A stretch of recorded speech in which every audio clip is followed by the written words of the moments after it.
Thank you. Right, welcome to this morning's Cabinet meeting, 11th of July. I'm Richard Clerk, Leader of the Council, and I chair Cabinet. I also preside over this meeting. Before the meeting begins, I'm going to ask each Cabinet member to confirm their attendance from the live stream. We will start with Jane.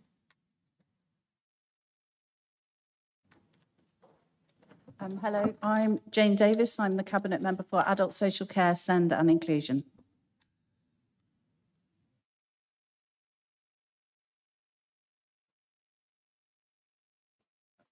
There we go. I'm Phil Orford, Cabinet Member for Housing, Strategic Assets and Asset Transfers.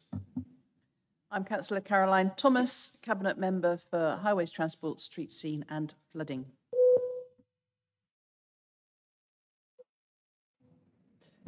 I'm Councillor Laura Mays. I'm the Cabinet Member for Education, Skills and Children's Services, and I'm Deputy Leader of the Council. Nick Bottrell, I'm Cabinet Member for Finance, for Strategic Planning and Development Management. Councillor Nick Holder, Cabinet Member for Environment and Climate Change. Good morning. Ian Blair-Pilling, Cabinet Member for Public Health, Leisure, Libraries and our Operational Assets. Good morning, everyone. I'm Councillor Ashley O'Neill. I'm Cabinet Member for Governance, IT, Broadband, Digital, Licensing, Staffing, Communities and Area Boards.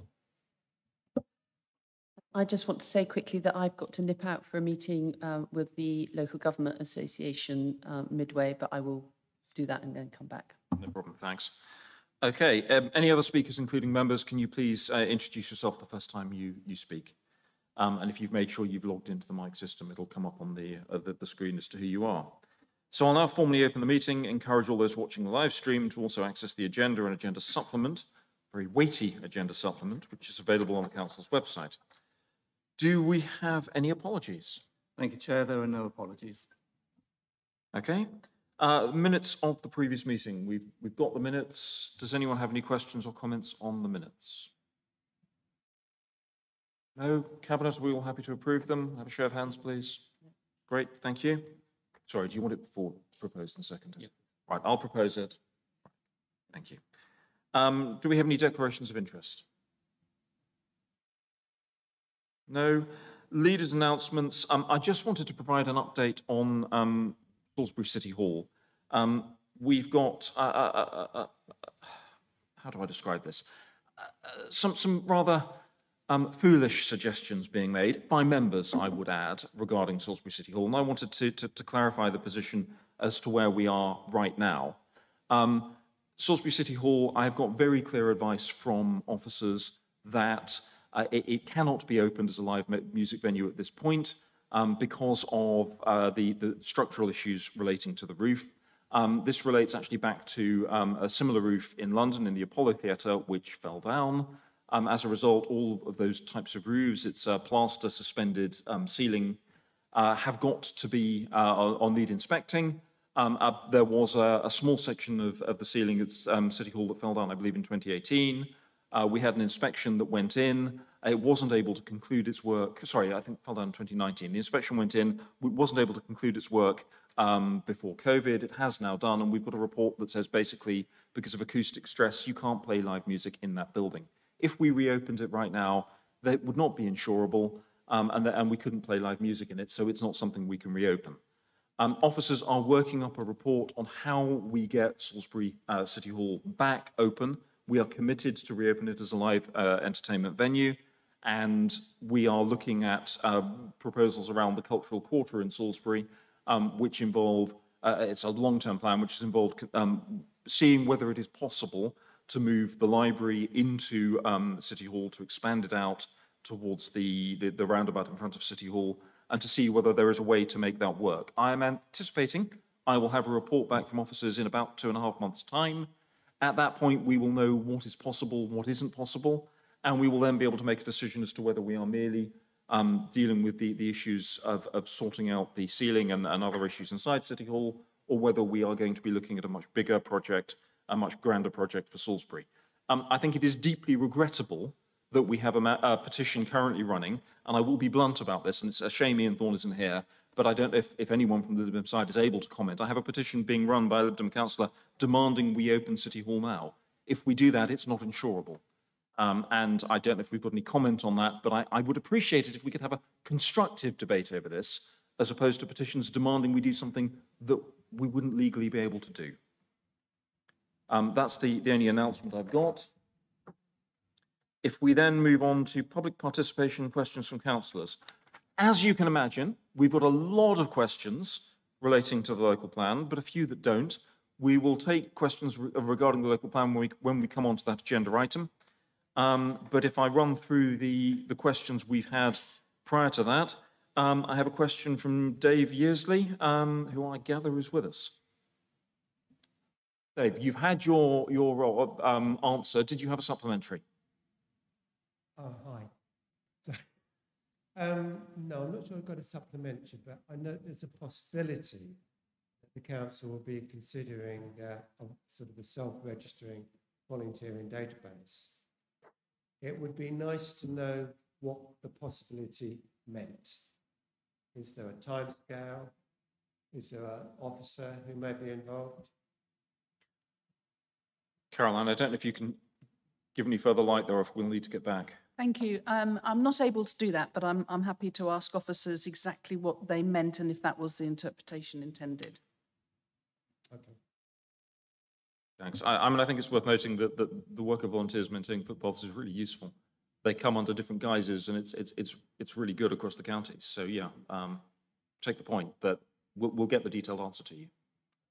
Thanks. Colin, you had a question regarding Wiltshire Council Highways Inspection Manual. Do you have a supplementary? Yes, please. In fact, I've got two. Colin Gale, Rushall Parish Council. With regards to the first response, the response has not answered my question and has focused on the potential impending obstruction when the bank collapses. The current defect of large sections of bank retention being missing presents a danger to the public and consequently is a significant hazard should the bank collapse. This defect and the danger to the public is classified as priority 1, as the hazard of the bank collapsing and hitting the pedestrian is real.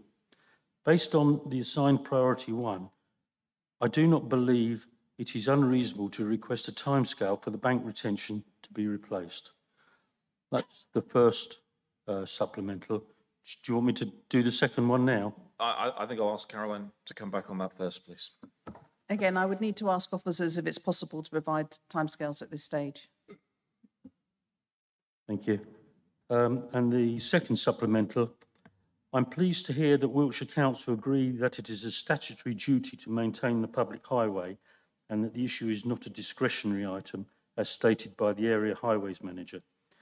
The bank's stability is partly dependent on no more Unilog stakes falling out, which is not a stable situation, partly due to the heavy freight traffic that comes through the village and the associated vibration.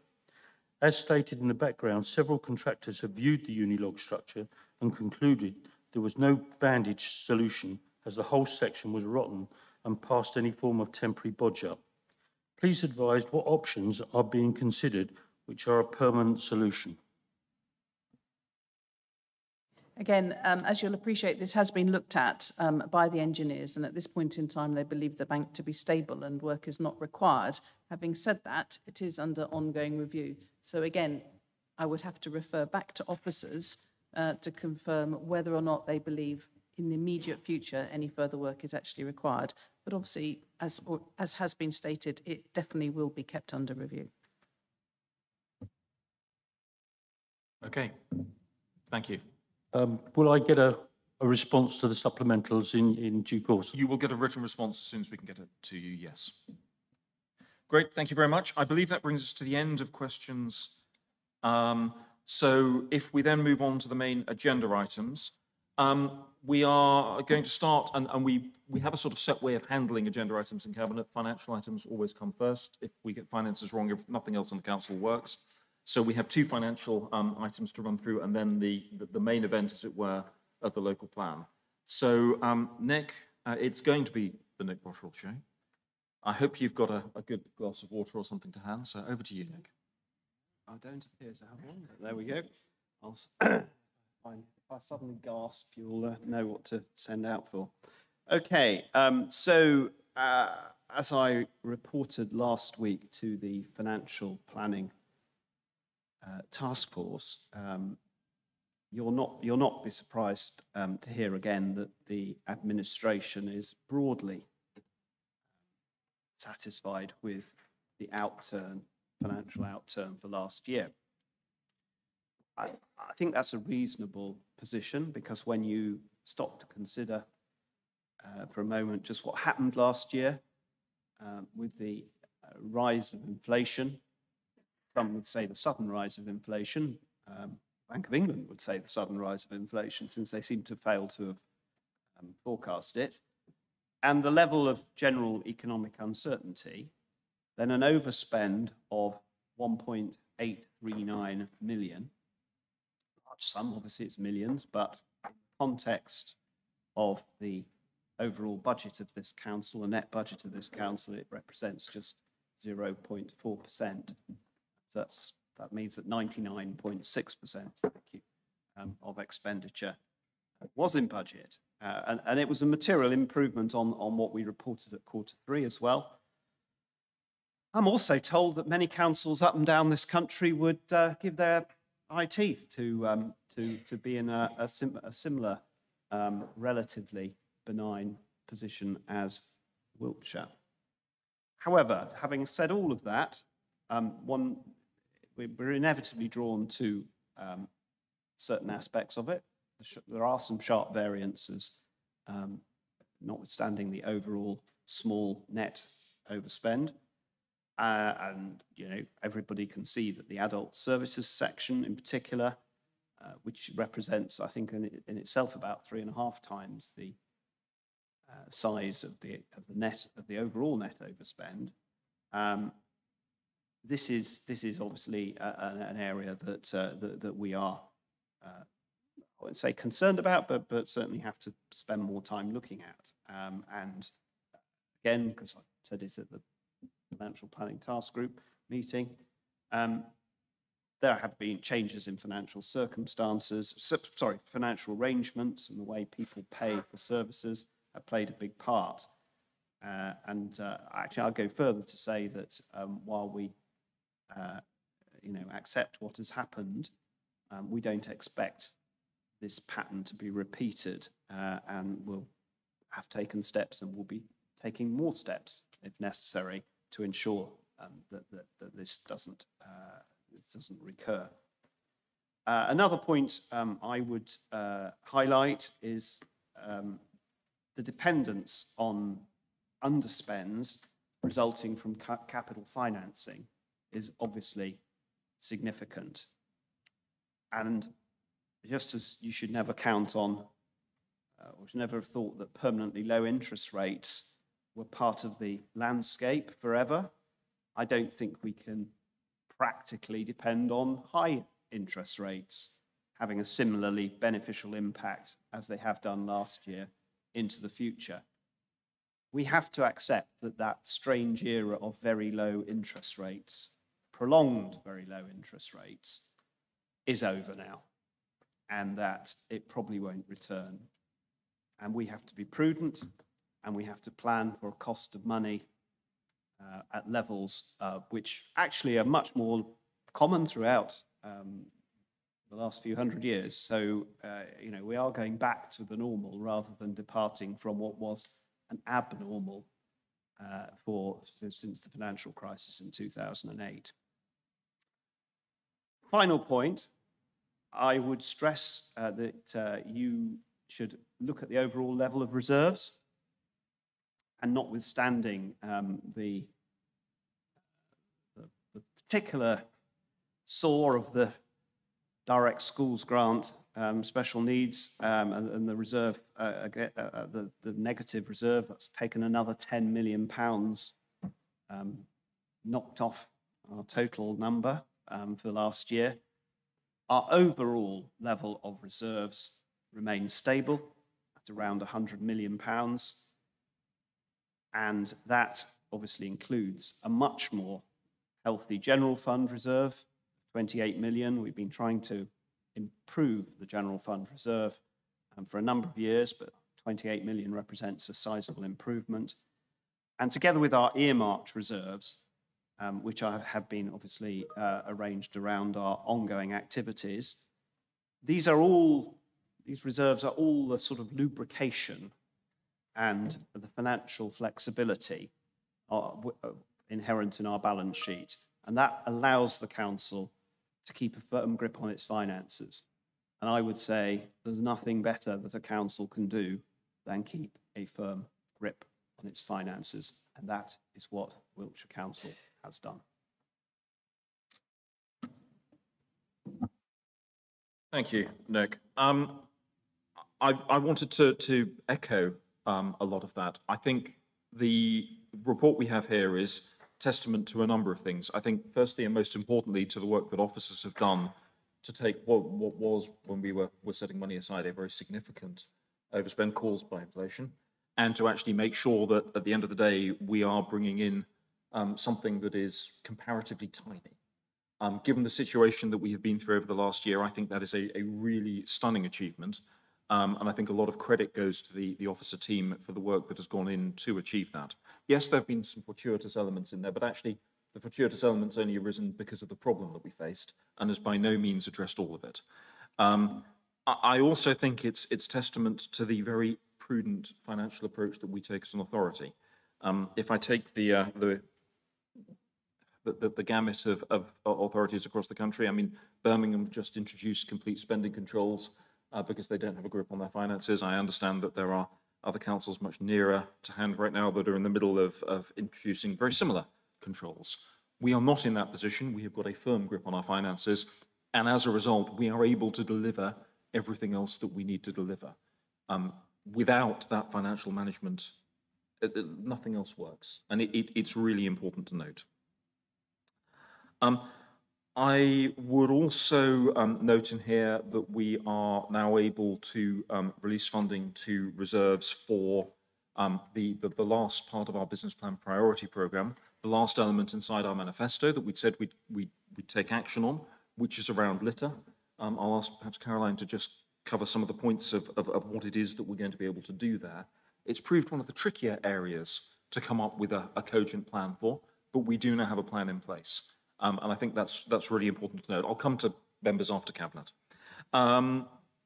So I think that, okay, it's quite a technical document, but the broad for us to take from this is that we are in a good financial position. There are lots of challenges ahead, but we have a good plan for the future. We've got fully costed budgets for the next 2 years as well.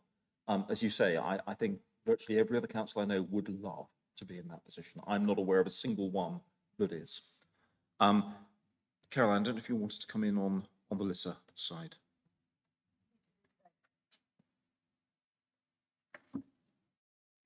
Happy to do so. So we've looked at a wide variety of activities that we can undertake in terms of improving the litter position, and then condense those down into a sort of a priority order, if you like, in terms of the beneficial impact that we think we can achieve through that.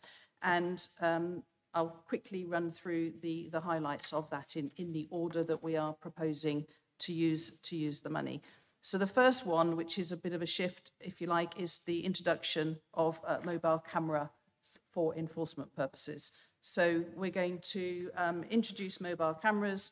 We're looking at two options of cameras, interestingly, one that involves some AI technology as opposed to standard camera technology. But the intention will be we'll have the cameras, we'll have the relevant vehicles, and we'll have the necessary staff in order to position those cameras in known hotspots that get reported to us from time to time. Hotspots, you know, can stay stable, but new hotspots can sometimes arise as well.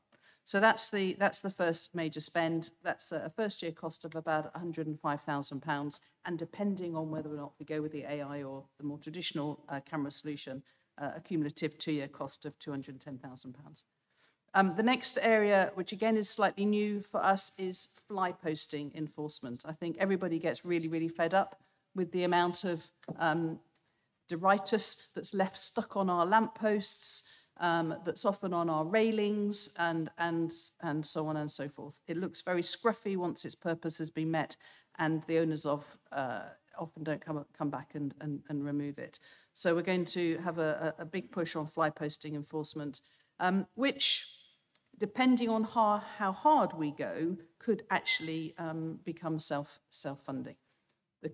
What we need to balance off with fly posting is that very often railings, for example, are used to advertise events by charities and indeed by ourselves, events that are going on. So we need to make sure that we're targeting that fly posting, which is actually causing a nuisance and is left in a state which is very unpleasant to look at. I don't think any campaign, any work on litter really works unless you're taking the public with us. So we're going to push hard on an education and awareness campaign. So that comes with a small cost associated with that because of the extra focus we'll place on it and the advertising and so forth that is necessary. But we'll push hard on that. We're then going to do more in terms of our litter picks on the highways. So we're responsible for the litter picking on national highways, the 303 and the A36 in particular, and the slip roads leading on and off. It's about 150 miles worth of highways, and we're going to do that in a way whereby we more effectively work with national highways, so that because they're not the easiest organisation to work with, so that we litter pick before they cut, before they do their verge trimming and so forth. The problem sometimes we occur is that they do their cutting before we're able to litter pick and you just get shredded litter. So there's much more work in terms of liaising with them, and they're proving to be a little bit more cooperative this year than they have in the past. But we're going to go to a biannual litter pick on those roads. That's quite a significant sum of money, over £220,000 in a given year. Some of you may not be aware, but through our ID Verdi contract, we actually get community support built into that contract.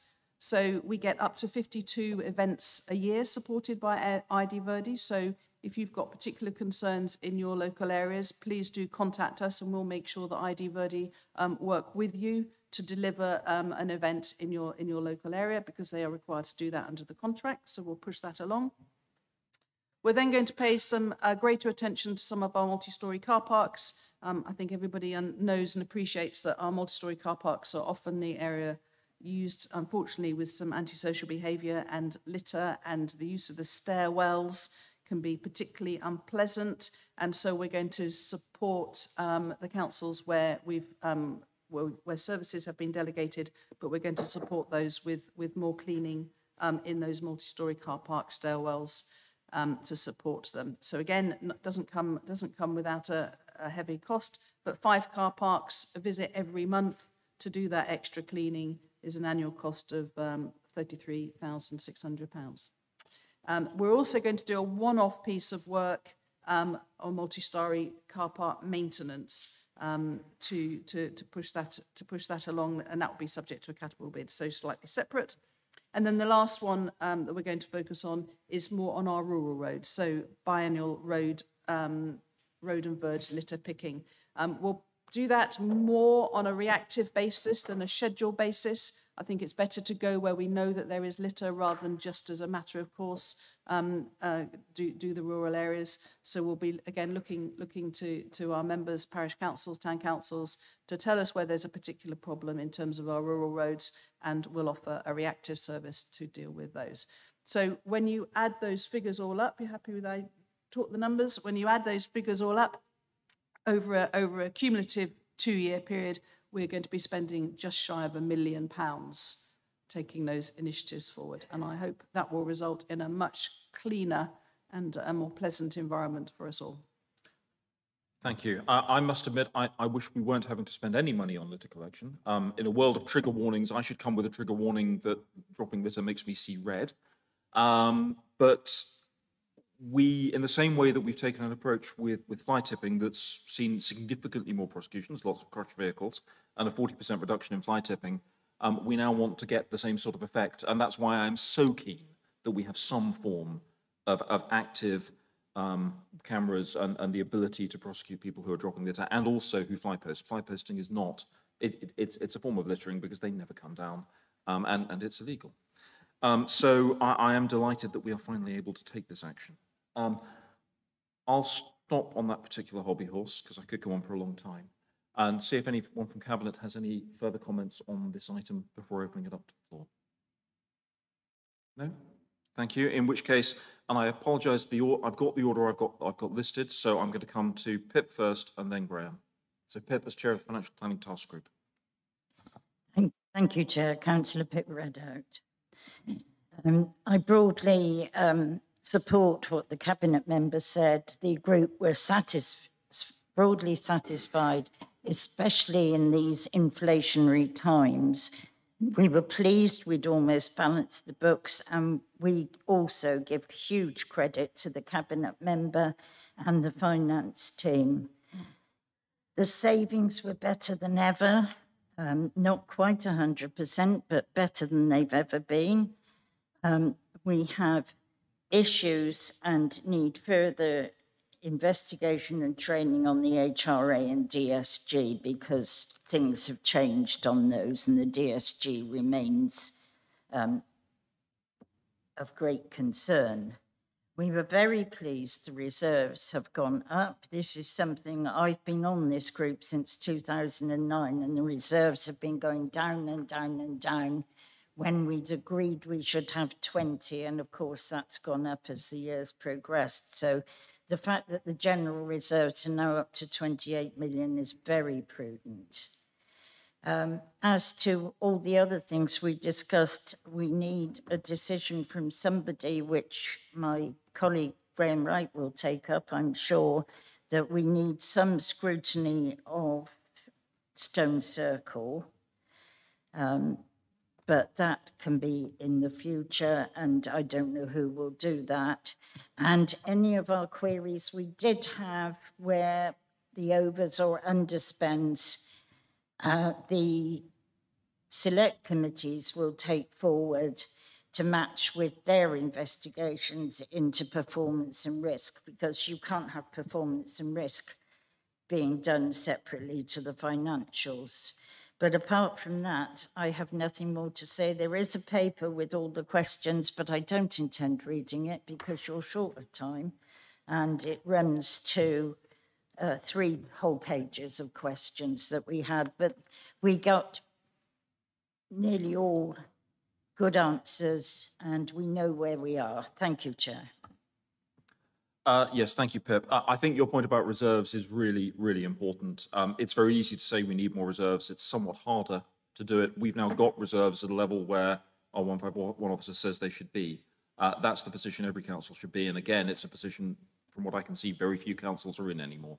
So again, I think a really valid point. And it's really useful to have that input from the Financial Planning Task Group to make sure that we are not stuck as Cabinet in some sort of group think and think everything's great without that independent analysis. That check and balance, I think, is really important to that sort of collective view of making sure that our finances are in the state we want them to be. Graham, just Chair of Review and Scrutiny, sorry. Thanks very much, Chair.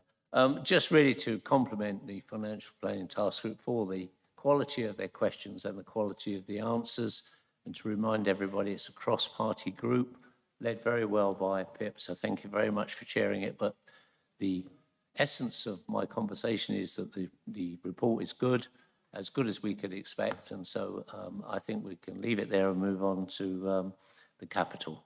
Thank you very much. Thank you, Graham. I'm now meant to come to Ian. We haven't got Ian with us, haven't got Gavin. So, Brian, are you the new Ian? I can't pretend to be, but I do have a couple of points I'd like to. Please do. Thank you very much indeed. The first one is to... sorry, if you can introduce yourself. Sorry, Brian Matthew, Wiltshire Councillor for Box and Cologne.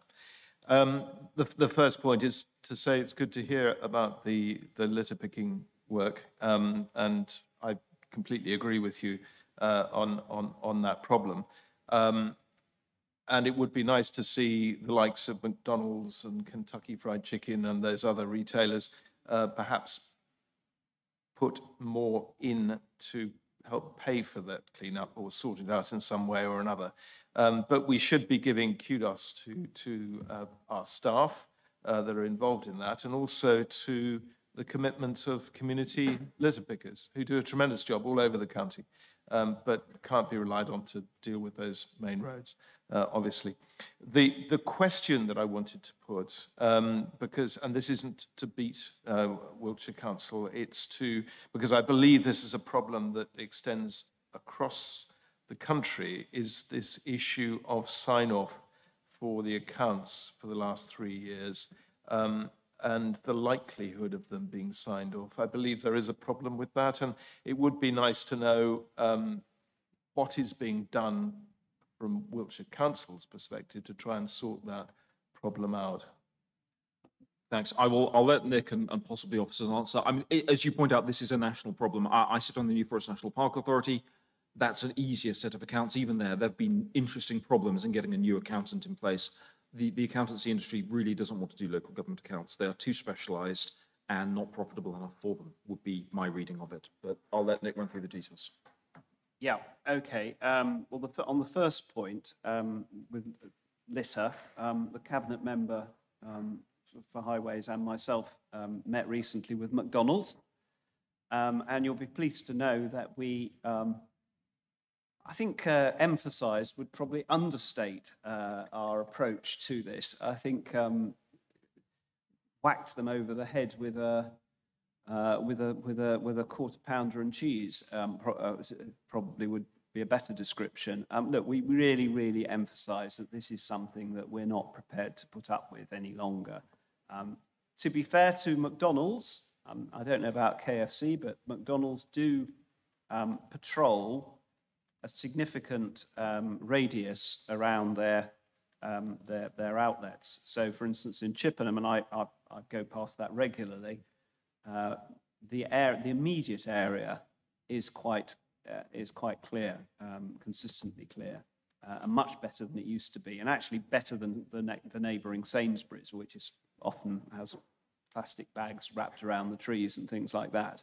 So they have taken that seriously, but of course a lot of McDonald's debris is spread further afield, and that is what we want them to tackle. And the most obvious way of doing that, of course, is some form of indelible marking of the car registration plate on the packaging that can be read by an infrared reader or something like that. That's the way to tackle it. There's a national debate on that. It does, of course, beg some data protection concerns, but of course people would be warned that that was what was happening as they entered the drive-through. But McDonald's were left in no doubt as to what we felt about littering, particularly far away from their sites. Moving on to the accounts, yes, you are right, this is something which affects a lot of local authorities, I'm told. I'm not an accountant, but as I understand it, it is to do with historic depreciation on some highway assets, I think bridges in particular. It is not a cash item. It does not affect us today. It is purely a past record change, and we have been as accommodating as because I've obviously asked this question when I meet with Mr. Brown and Ms. Watkins, but we've been accommodating as we think we can be to try and reconcile the problems the auditors have with this. But it appears that they are, I put it, sort of pursuing the how many angels can live on a pinhead approach, and don't seem to be interested in trying to resolve it. There's reports now that are going to come to the audit committee, so this will be given a full airing, and including further steps we can do or need to take, and where we are. But we may be in a situation where we can't actually satisfy the situation, along with lots of other councils in the country. I would actually ask that Andy Brown probably adds something to that, because as I say, I'm not an auditor or an accountant by training. I think that captures accurately the position. The 2019-20 accounts have yet to be signed off. There are issues with those. The report has been circulated to Audit and Governance Committee in terms of a management response from officers on the issues raised by the external auditor, Deloitte, and we will be debating that in full. It does mean that the subsequent year's accounts can't be, even the draft statements cannot be published until the 2019-20 accounts have been signed off. We've said all along that the duties upon us for transparency in terms of publication of the accounts and for those accounts being open for inspection, we will be committed to do that at the point in time when we publish the draft statements. But as the Cabinet member has said, we are dealing with technical issues. It is an issue for the sector. We are not alone. Only 12% of councils managed to get their draft statements published. So this is a known issue that government and Treasury and DLUC are trying to resolve with the firms that are involved in the local government audits. But Audit and Governance Committee have been fully aware of this in terms of the position. We've been keeping them updated, and there'll be a further report in a debate at the next committee about progress and resolution. Thank you. You happy? Great. Do we have any further questions from members on this? In which case, can I ask you to move the recommendations? Given that we're talking numbers, it's probably best to actually read them. Indeed, I will. If we look at page 14 of our agenda, Cabinet is asked to approve little a, the transfer in total of 22.638 million to earmark reserves as detailed in the report and Appendix B. Little b, the additional transfers to reserves of 2 million to a pay award reserve. That's to cover for inflation. And 0.6 million to a feasibility reserve and 0.598 million pounds to the business plan priority reserve. Little c, that 0.51 million pounds be allocated for the business plan priority reserve for the next 2 years to fund litter enforcement activity. That's been discussed. And Cabinet is also asked to note the General Fund revenue budget outturn position for financial year 22-23, the dedicated schools revenue budget outturn position for the financial year 22-23, the housing revenue account outturn position for the financial year 22-23, the contributions to and from earmarked reserves as planned, and finally, the final year-end position of savings delivery. Thank you. I'll second that. All those in favour? Thank you. So if we then move on to item 7, year-end capital investment programme financial outturn position for last year as well. Sorry, Nick, over to you. Second, as I get my numbers into. Okay. So first of all, apologies that I had to leave the financial planning task group meeting that discussed this. So I'm not aware of what points you raised. I will say more or less what I've said before on this. We've discussed it at quite some length, the problem of over-programming the capital programme, over forecasting, and of course under-delivering. I don't really propose to say much more on that other than the fact that clearly we have got new approaches coming forward, and the effect of this, the efficacies of these will be seen in future years. But actually, I think this last year, 22-23, does demonstrate some improvement on the situations that we've had before of 400 million or whatever being programmed and 100 million being delivered. But this is a bit better. And actually, some areas of expenditure are better than others. So if we were to look at the people piece, it shows a 17% slippage over the final agreed programme, the updated programme. If you go to the housing revenue account, that widens to 42%, so almost double programming what was actually managed to be spent.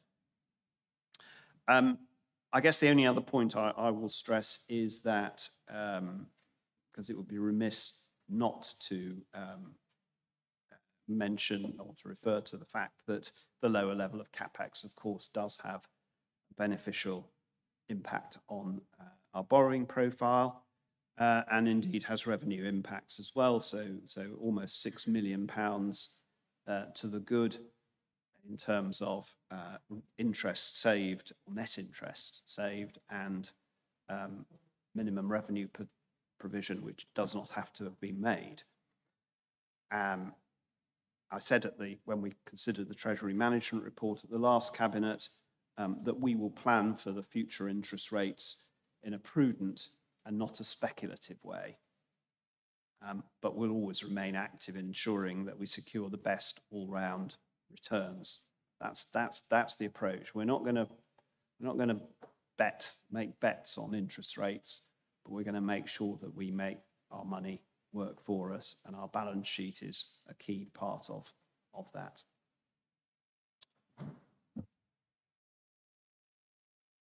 Thank you. I don't plan on saying a great deal more here. As you've pointed out, this is a better forward forecast in terms of capital, but it's still not there. This year, I would anticipate we are going to be in a much stronger position again in terms of rational forecasting of our capital expenditure. It's very hard to be precise, particularly when you're dealing with building projects. I don't ever anticipate we will get it 100% correct, but we are now in a much better position, and that's the last element of that ability to really sensibly plan financially for the future. So the last bit of that is coming into place. And I would add to that being in a higher inflationary environment makes it more difficult, because a lot of capital projects are, the viability can be questioned quite easily if the costs are going up and the costs of borrowing and the actual delivery of a capital asset. So actually the background that we're operating in is harder, but we're still expecting to see a better overall outcome in terms of planning to delivery. Thank you. Do we have any other comments from Cabinet? No? In which case, Pip, if I come to you, please. Thank you, Richard. Very little to say apart from agreeing with you and the Cabinet member. The system has been evolving over the last few years, and it's been continually monitored and improved. The good point is the less borrowing, the less interest, as the Cabinet member said. Our two things are back to what I said for the revenue, is the housing revenue account, which is treated differently, and Stone Circle to agree, and that is something the chair of ONS is taking forward. But other than that, I mean, we can't say anything, because all the slippage and everything has just saved us borrowing money. So, it's a quid pro quo, isn't it? It's good if it is delayed for that reason, but on the other hand, we need to crack on and get the work done. But that also is difficult in these times because of labour shortages and increased costs of some of the building. Thank you, Chair. Thanks, Pip. I think that's a good point. I think it's also worth noting there are elements in the capital plan that have honestly just been idealistic in the past. The Maltings has been going to be built next year for as long as I think I've been a councillor, and it's never been realistic that the Maltings will be built next year. We've got to profile our expenditure properly, and that's what we're now making sure we are doing. Graham. Nothing much to add other than robust scrutiny took place, and thank you very much for the report. Thank you. Brian, are you going to be in again? No? Who's going to be in? No? No comment? Any comment from any other members? Yes. Tony. Tony Jackson, Councillor for Warminster Broadway. When you reprofile the Salisbury Maltings, do you think you could find £10,000 or £20,000 to repair the squash court in Warminster's leisure centre, which has been closed for 4 years now? Thank you. Ian, do you want to comment? I mean, this is... In response to that, I think they're two completely separate matters. And when you previously raised this at a cabinet meeting, I invited you to contact me, and I'm afraid I'm not aware of any contact. So when you do contact me, I can take it up. One to take offline then, perhaps, please. Any further questions?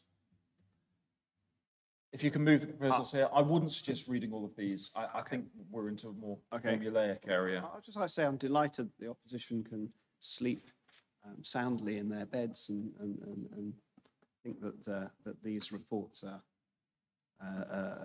satisfactory. Page 55, Cabinet is asked to note, pages 55 and 56, Cabinet is asked to note a certain number of things, and I would formally propose that we do so. Thanks, I second that. All those in favour? Thank you. We move on to item 8, the last item before we come on to the main agenda, and a short one. This is an update paper on housing acquisitions. I will give a very brief introduction. We've got a lot of work going on through various different streams in terms of the acquisition of housing, both to support Ukrainian and Afghan refugees through government funding, to support Ukrainian refugees through Stone Circle, to support Stone Circle, and then the HRA has also been buying houses with right to buy receipts. Given all those funding streams are running on, I wanted to just make sure that we had a summary so that we were fully aware of the position of the aims there. The programs are looking to deliver 250 homes in total under the current funding streams. I make no bones about the fact that when we get to the end of that with Stone Circle, I will be looking to see what more can be done, assuming there is need still to be met. And whether it's viable in terms of the ability to borrow. But those are the programs that are running at the moment. We've had different sources of funding. So we've had funding from central government around housing, both what's called something the local authority housing fund, something that government put together from what we can make out on the back of our proposals to buy houses for Ukrainian refugees to make sure that they are properly housed longer term, which is providing, if I get the numbers right, 26 houses for Ukrainians, 4 for Afghans. All of those are now identified. The vast bulk are with lawyers, and almost half have now actually been completed and purchased. And we've got, I think it's now 3 Ukrainian families moved in, and the rest will be imminent. We've got the HRA, which is, as Pippa said, works in its own world financially. It's ring-fenced from the rest of the council. We set aside in the budget 10 million to be leveraged and used for house purchase, again, to address various elements of need across the county, particularly temporary accommodation. We had started having to spend money on B&Bs. I'm glad to say right now we don't have, and Phil, tell me if I'm wrong, as of last week, we don't have anyone in B&B accommodation.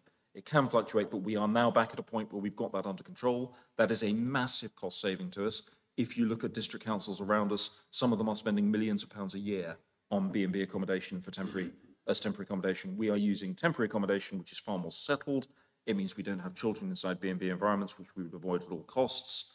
So we're addressing that, and we are concerned about the housing market and the potential implications that would come through with repossessions. So we need the flexibility there.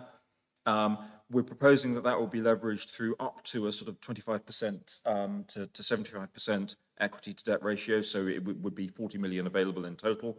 It will be dependent on business cases and making sure that whatever we are doing in terms of borrowing is viable.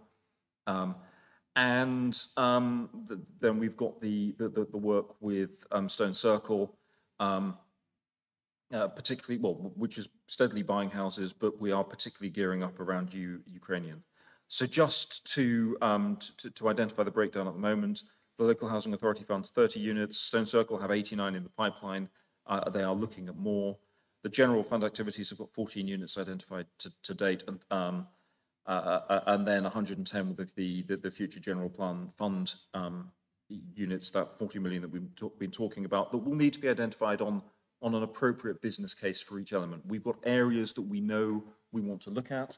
areas to support our care leavers, potentially to support SEND. Business cases are being brought forward at the moment by officers, but we want to have that flexibility to address those areas of failure of demand. We've got some work that's been ongoing with Salisbury Hospital around some of their housing, where they don't want to be a landlord anymore. They have a small number of units. If you've got a small number of units, it's incredibly difficult to be a landlord. As a council, we've got 5,300 odd in the HRA, plus the housing that we're acquiring elsewhere. So we have a much better base to be a landlord from. I will stop there. Again, it's a hobby horse of mine. I could go on for hours and see if any other cabinet member has any comments. Bill, I'll come to you first. Yeah, thanks. I mean, I particularly welcome this report. Of course, within the HRA, we are bound by the same rules that affects all the other housing associations and RPs out there working with us in terms of how we allocate homes. So these particular funding streams and these programs have allowed us to deal with a really acute need that sits outside of that. And I think that's given us tremendous flexibility and huge scope to address those very serious needs. But I'd also like to say just thanks to the team, really, the officers have done an incredible job identifying and acquiring properties, bringing them through the system to make sure that we can get these people into the homes that they desperately need. So I think it's been sterling work by our officers, and I think that should be recognised. Thank you. Thank you. Any further comments from Cabinet? In which case, sorry, if I jump back between papers, I'm assuming I need to go to Graham at this point, but no, I need to go to Pip first. Sorry. Thank you. I have very little to say on this. We've looked at it and it all seems okay, but I think the main thing, and this is where you do need Graham's input, is that the implementation financially will be for us, but also the implementation of how it's staged and everything, because there's a lot of unknowns, especially using Stone Circle with the interest rates and things like that and the equity and everything else. So it is something that I can't say very much on about at the moment, except that we need to keep an eye on this because it could very quickly, if things don't improve, it could go out of kilter. But I really would rather Graham spoke on this. Thank you. Yeah, thanks, Pip. Just to emphasise with Stone Circle, we have a shareholder group comprising 3 cabinet members. We have regular meetings with the director of Stone Circle or with a director of Stone Circle, but that also is a public meeting, so our councillors can and last time did attend to make sure that we are asking those questions in a public forum as well. Because as you say, it's critical that we don't let this become a drain on the council. We use it to address the areas of need, but also in a way that is self-sustaining in the long term and leaves us as a council in 50 years' time, when all of us are gone, with an asset that Wiltshire can then continue to use for the benefit of our residents. Pip, do come back in, yeah. Thank you. Yes, we were aware that there were all these meetings going on. Our main question, and we can't, is does Wiltshire Council have any responsibility to scrutinise from outside, or is it going to be, because we do need to have somebody that is doing that part of it? And it's slightly awkward in that Cabinet are partly filling the role of scrutineers of Stone Circle, but at the same time, I'll defer to Graham on this, I would absolutely agree there is a need for the wider full council to make sure that the scrutiny Cabinet is doing is appropriate scrutiny. We're kind of getting lost in scrutiny there, but Graham.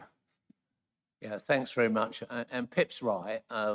At the end of the day, we don't want to end up one day thinking we should really have taken a good look at this. How did we get into this situation? I'm sure it's all bona fide and running well, but it would be sensible for OSMC to just double check that and make sure that we're all the I's are dotted and the T's are crossed. Thank you, Chair. Absolutely. Trust but verify on everything, please, from a scrutiny perspective. Right. If I then come to Brian, you're wanting to come in. Thank you. Well, let me say I'm very pleased to hear that the situation, RE accommodation for our friends from Ukraine and Afghanistan is kind of being sorted. We should never forget that these people are people, including, of course, our own residents. But there is the other issue which those living in Royal Wootton Bassett are aware of, which is the hotel that's being used for what one might call boat people. And if there is any way in which once those individuals, if it is established that they have a right to remain, that they are accommodated in a kind of careful and helpful way, I think that would help to alleviate the situation, which at the moment obviously is far from ideal, and people are just not in a particularly good situation. Thank you. Thanks. I think we need to be really careful not to conflate different groups here. Where we are dealing with Ukrainian or Afghan or Syrian refugees, they have come to the UK under government-approved schemes. They have got, at the very least, 3 years' right to remain. In many cases, it will be longer than that. I would anticipate all Ukrainians who want to stay will have indefinite leave to remain. Therefore, they have recourse to public funds, and therefore we have a duty to house them. We could simply use the housing register, but there are a lot of people on the register. I don't want to see families where we've got other sources of funding that we can use going onto the register and making it harder for Wiltshire residents who are also facing need of housing. So we are using that dedicated ring-fence funding that we can only use to assist Ukrainians and or Afghans to come up with ways to house them. When we are dealing with people in asylum hotels, firstly, they are run by government. They are nothing to do with us. We get told if anything's going on normally after it's happened with regard to asylum hotels. That's the degree of involvement we have. And at that point, they need to go through the asylum process. And were they to, it's a temporary hotel that people tend to be there for a short period of time and then move on. We do not know where they go to. It's run through government. And if people at that point end up being granted asylum, then the local authority where they had been placed would be the one that then had the responsibility to house them. So if they had been placed in Wiltshire, then we would automatically pick up that responsibility. If they were placed somewhere else, we wouldn't. I wouldn't want to start messing around with national policy on that front. We are trying to solve the defined problems we have rather than looking at somewhere where we don't know whether people will be granted asylum or not. I was going to say, I appreciate that, but at the same time, we do need to remember they are people. And if we can at least inform central government that we are interested in what happens there. Okay, I just come back to the point that if we're lucky, central government inform us that something's happened there after it's occurred. There are plenty of briefings. There's a lot of conversation. It's clearly a problem that is a significant challenge for the government and the country, and particularly for some seaside towns. So there's a lot of discussion going on, but it's not something that we as a local authority can actually interfere in. We're not allowed to, even if we wanted to. We've got no legal basis to. Do I have any further questions from members? Yeah, Martin, please. Thank you, Chair. Yeah, it's just on the issue of the Stone Circle and the scrutiny. Actually, I should say I'm Councillor for Shurston. If we've got the likes of Pip and Graham sort of actively calling for more scrutiny here, I think we should be definitely mindful of that. And so my question is, will something be sort of actively scheduled in that respect on the agendas for oversight and scrutiny in the coming months? Thank you. Thank you. I would not wish to impose anything on scrutiny. It's their decision how they scrutinise things. I would note, we had one of your members along who gave some very interesting input. We had a very good debate at the last shareholder meeting, and I would welcome anyone to come along because that input is what makes for better decision making. But Graham. Yes, it will be added to our forward work programme. We don't see any great urgency, but it needs to be there and we need to nail it down. Thank you. Thank you. Any further comments? In which case, I will move the proposals as listed. I'm not going to read them out. If I have a seconder, please. Thank you, Caroline. All those in favour? Thank you. Right. Apologies to the public, but we will now move on to the main event, the one that you've doubtless come along for, which is the local plan pre-submission draft plan. And again, I turn to Nick. Nick, I've been asked to ask if you can speak more clearly or closer to the microphone. Apparently, some people are having trouble hearing you. Apologies for that. I will try and enunciate more clearly. So when the plan was published, the draft plan was published on the 3rd of July, I said at that meeting that this is one of the most important things that Wiltshire Council does as a local authority. So I'd start off by restating that. It really is one of the most important things that we do. In the absence of a plan, if that were to be the case, then applications for development could spring up almost anywhere and everywhere, and the opportunity to make careful considerations over future land use using the hard evidence available quite simply would be lost. 3 very broad but powerful points I want to leave with you in proposing this. And that is, first of all, the overall housing numbers which are stated in this draft plan.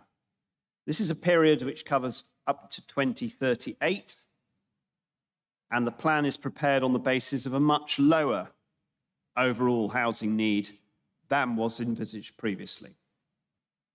The raw figures, as the BBC website said, are something like 8,000 less than before. There is evidence for this, which supports this lower figure, and of course it also accords with the administration's stated desire not to build any more homes than are required to meet Wiltshire's needs.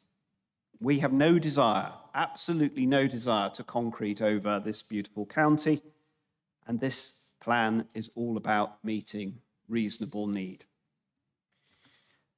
Also, the majority of the 36,740 new homes are already accounted for by permissions granted or actually built, or schemes that are in train.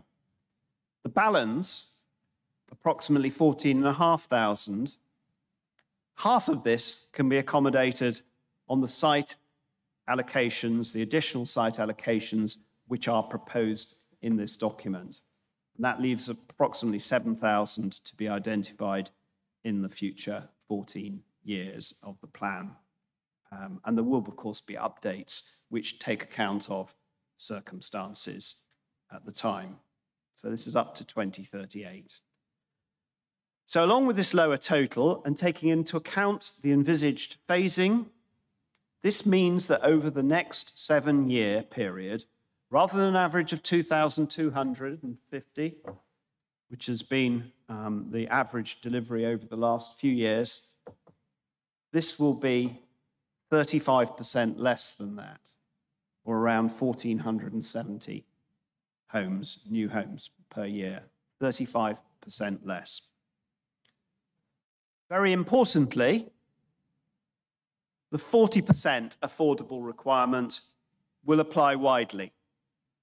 More affordable housing comes back time and time again when we ask our residents what it is they're looking for in Wiltshire.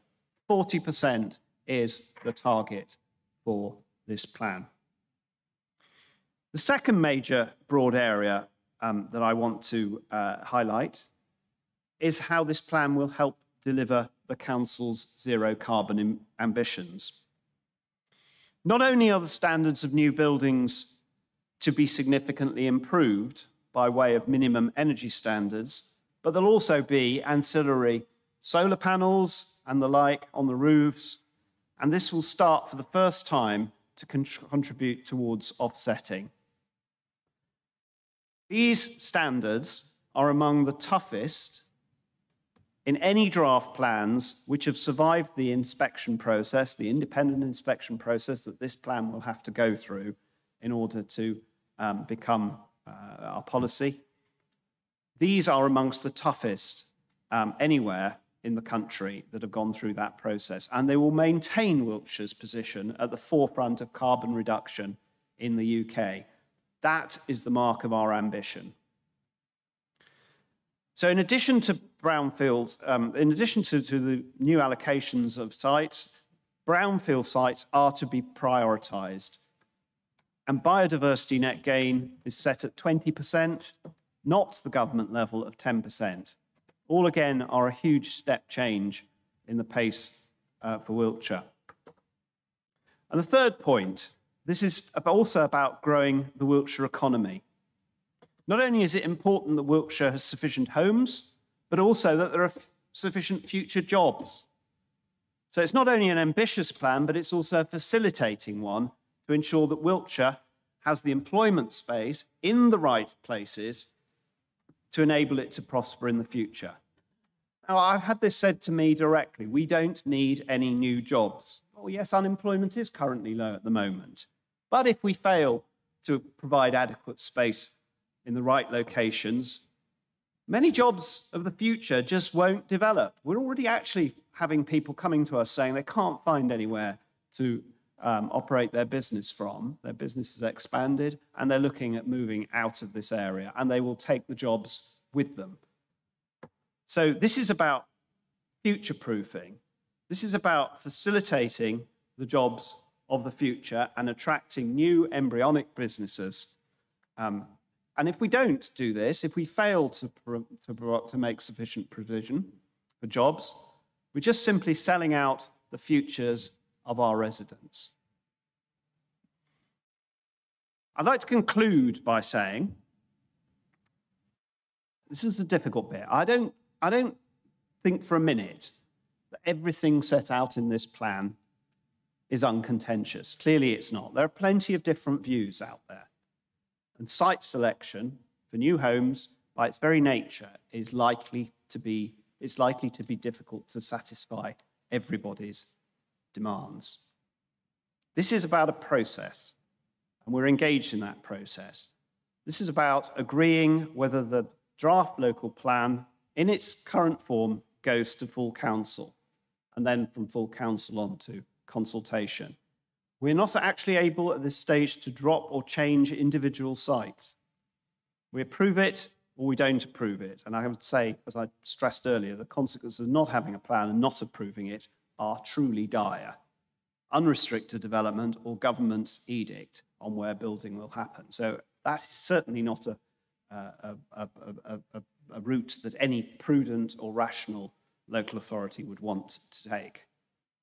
So if we agree this today, and the draft plan proceeds to Reg 19 consultation, then there'll be an opportunity for residents to supply their views and to submit contrary evidence if that exists.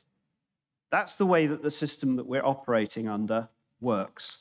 So if there's evidence that there are material inaccuracies or things that are wrong, or for instance, that an area is prone to flooding or on highways or whatever, then that is the time to do it at Reg 19.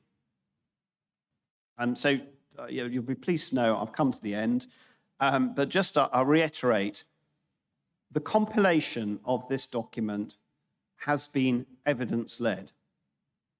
This is a plan for Wiltshire. It's residents, it's businesses. It complements the business plan, the council's adopted business plan. And it's going to help secure future growth, which is, importantly, sustainable economically, socially, and environmentally. So I have great delight in proposing this paper today. Thank you. Thank you, Nick. If I come to members of the public and public questions before going through our formal process, I know the agenda would say normally we take public questions first. Was that clearer? Much clearer. and I think it is really helpful for everyone to get a good understanding of the position we are in before we come on to public questions. So if I run through the list I've got, we've had an awful lot of questions in, most of them inside the last 48 hours. And for a number of those, we don't have formal responses. We will be getting formal responses out to people. I'll touch on those towards the end, but so please bear with me if I have to rely on Stuart to remind me which questions need handling in which order. But if I start with the formal list I've got, Roger Smith, you wanted to read a statement, please. Thank you. So, good morning. My name is Roger Smith. I'm a planning director at Savills, and thank you for the opportunity to speak to you this morning. I speak as someone who's worked as a town planner for nearly 40 years, working for a local planning authority, working in house building, and now working as a town planning consultant. And I understand completely the importance of having an up-to-date local plan. This provides a basis for future planning decisions, and that will help in demonstrating a 5-year supply of housing land. And therefore, I'm very supportive of that part of the officer recommendation which seeks approval for public consultation. However, it is also important to ensure that the future local plan also reflects the views of local residents and those that represent them, such as town councils and parish councils. By moving to the pre-submission consultation, or the Regulation 19 stage, as Councillor Bottrell explained, this means you are effectively fixing the location of proposed local plan site allocations, whether that's in Chippenham, Salisbury, Trowbridge, or any of the market towns. So Councillor Bottrell is right in saying that local residents and others can make representations on individual sites, but actually the reality is, and certainly based on my experience of the previous Wiltshire Core Strategy examination, is that the remit of the inspector is largely to conclude whether the plan is sound or unsound. It is not the remit of the inspector to consider individual site-specific allocations. Now, if the inspector concludes that the plan is sound, it proceeds to adoption. If they conclude it's unsound, they would normally recommend modifications, but they will not generally consider individual sites and whether there are better alternatives which are supported by the local community.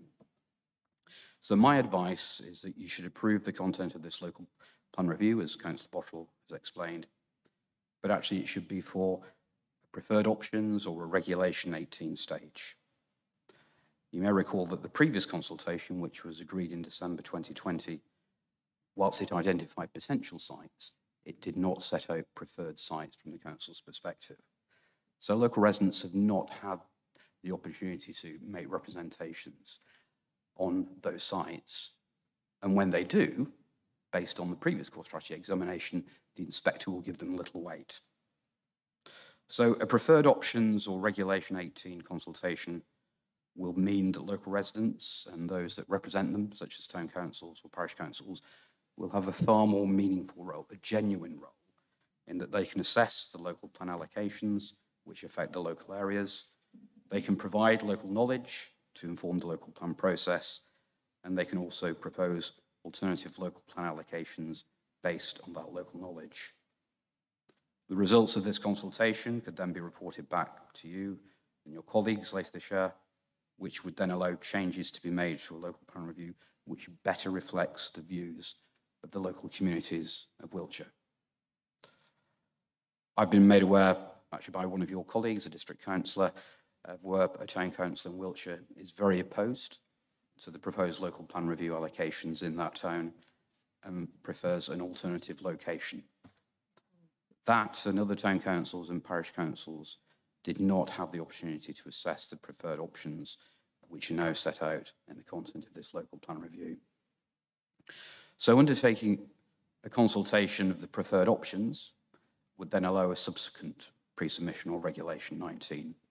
It would allow the preferred options to be properly scrutinised by local residents, parish councils, town councils, which should mean that they are more likely to be considered acceptable by those local communities. And I accept entirely Councillor Bottrell's point A lot of them will be contentious, absolutely.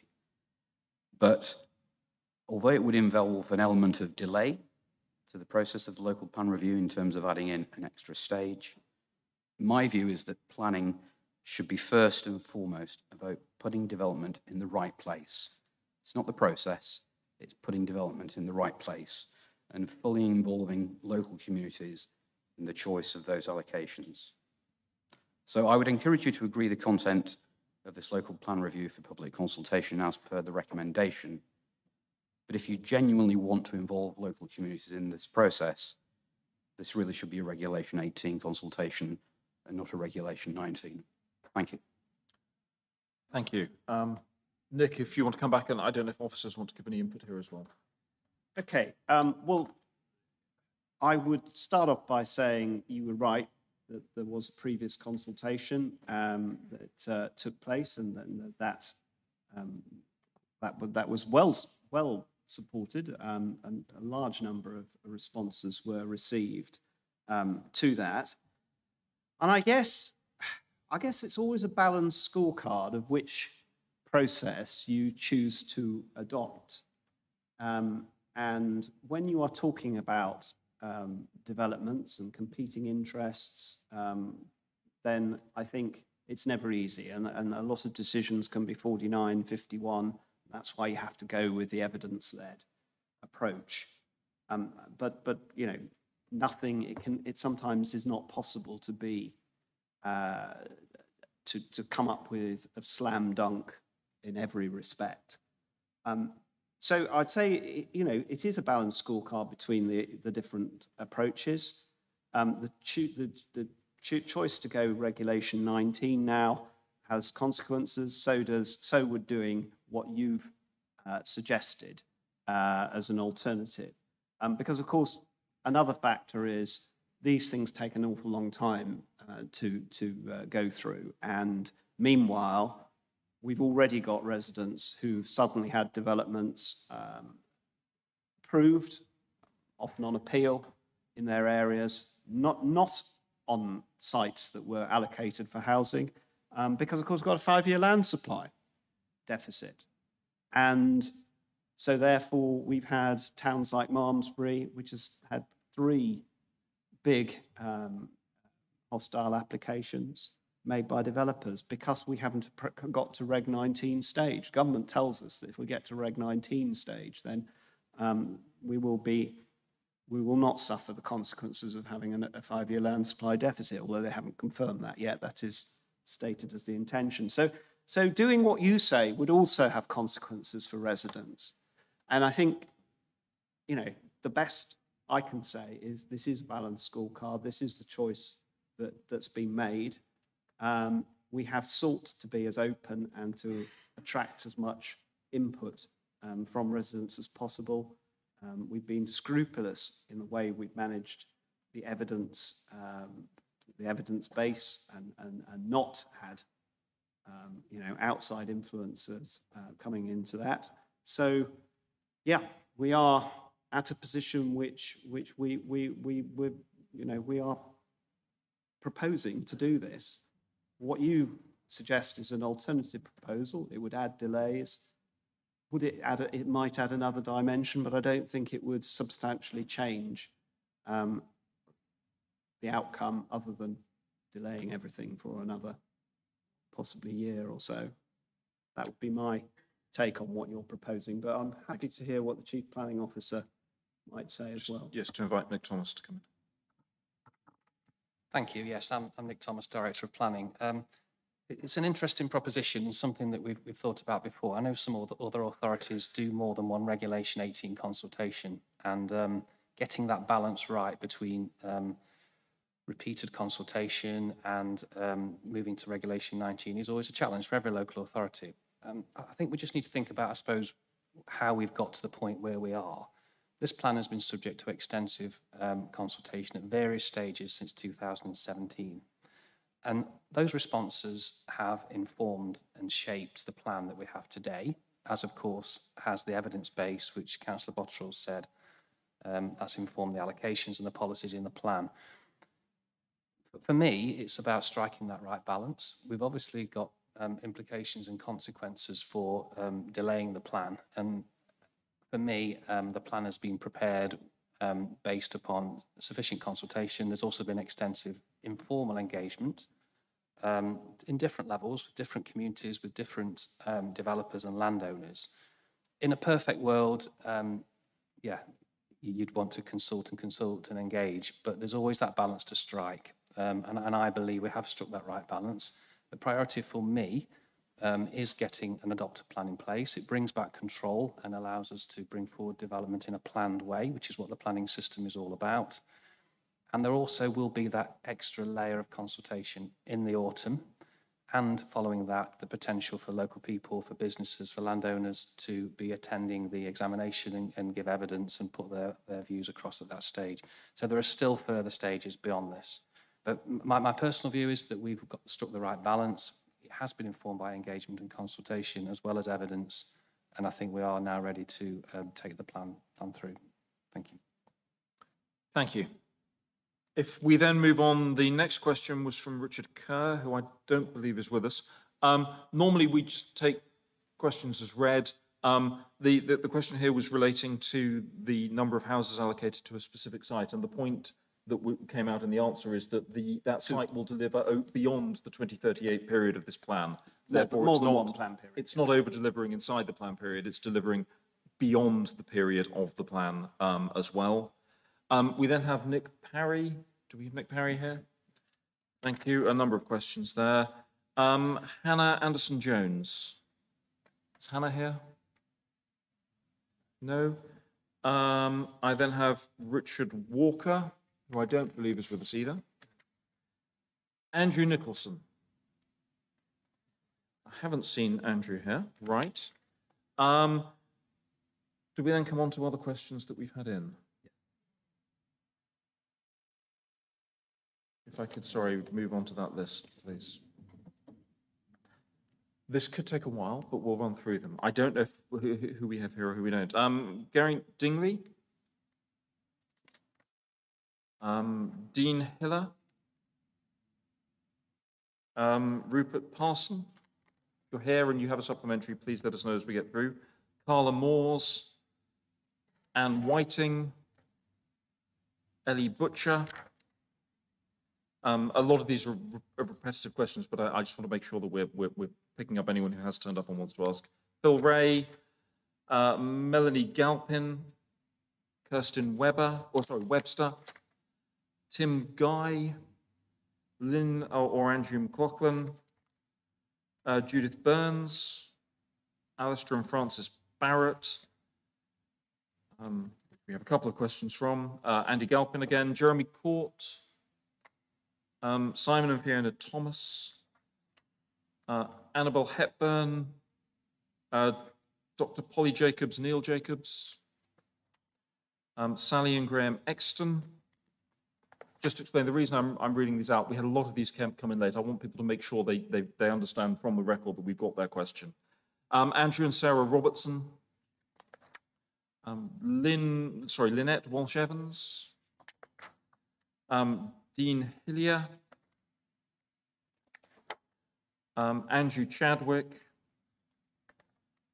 Trevor Wilson, Joe Throp, Will Throp, Andy Chisholm, Susan Simonet, I'm sorry if I'm butchering any of the surnames, Bill and Ann Ray, Henk Leerink,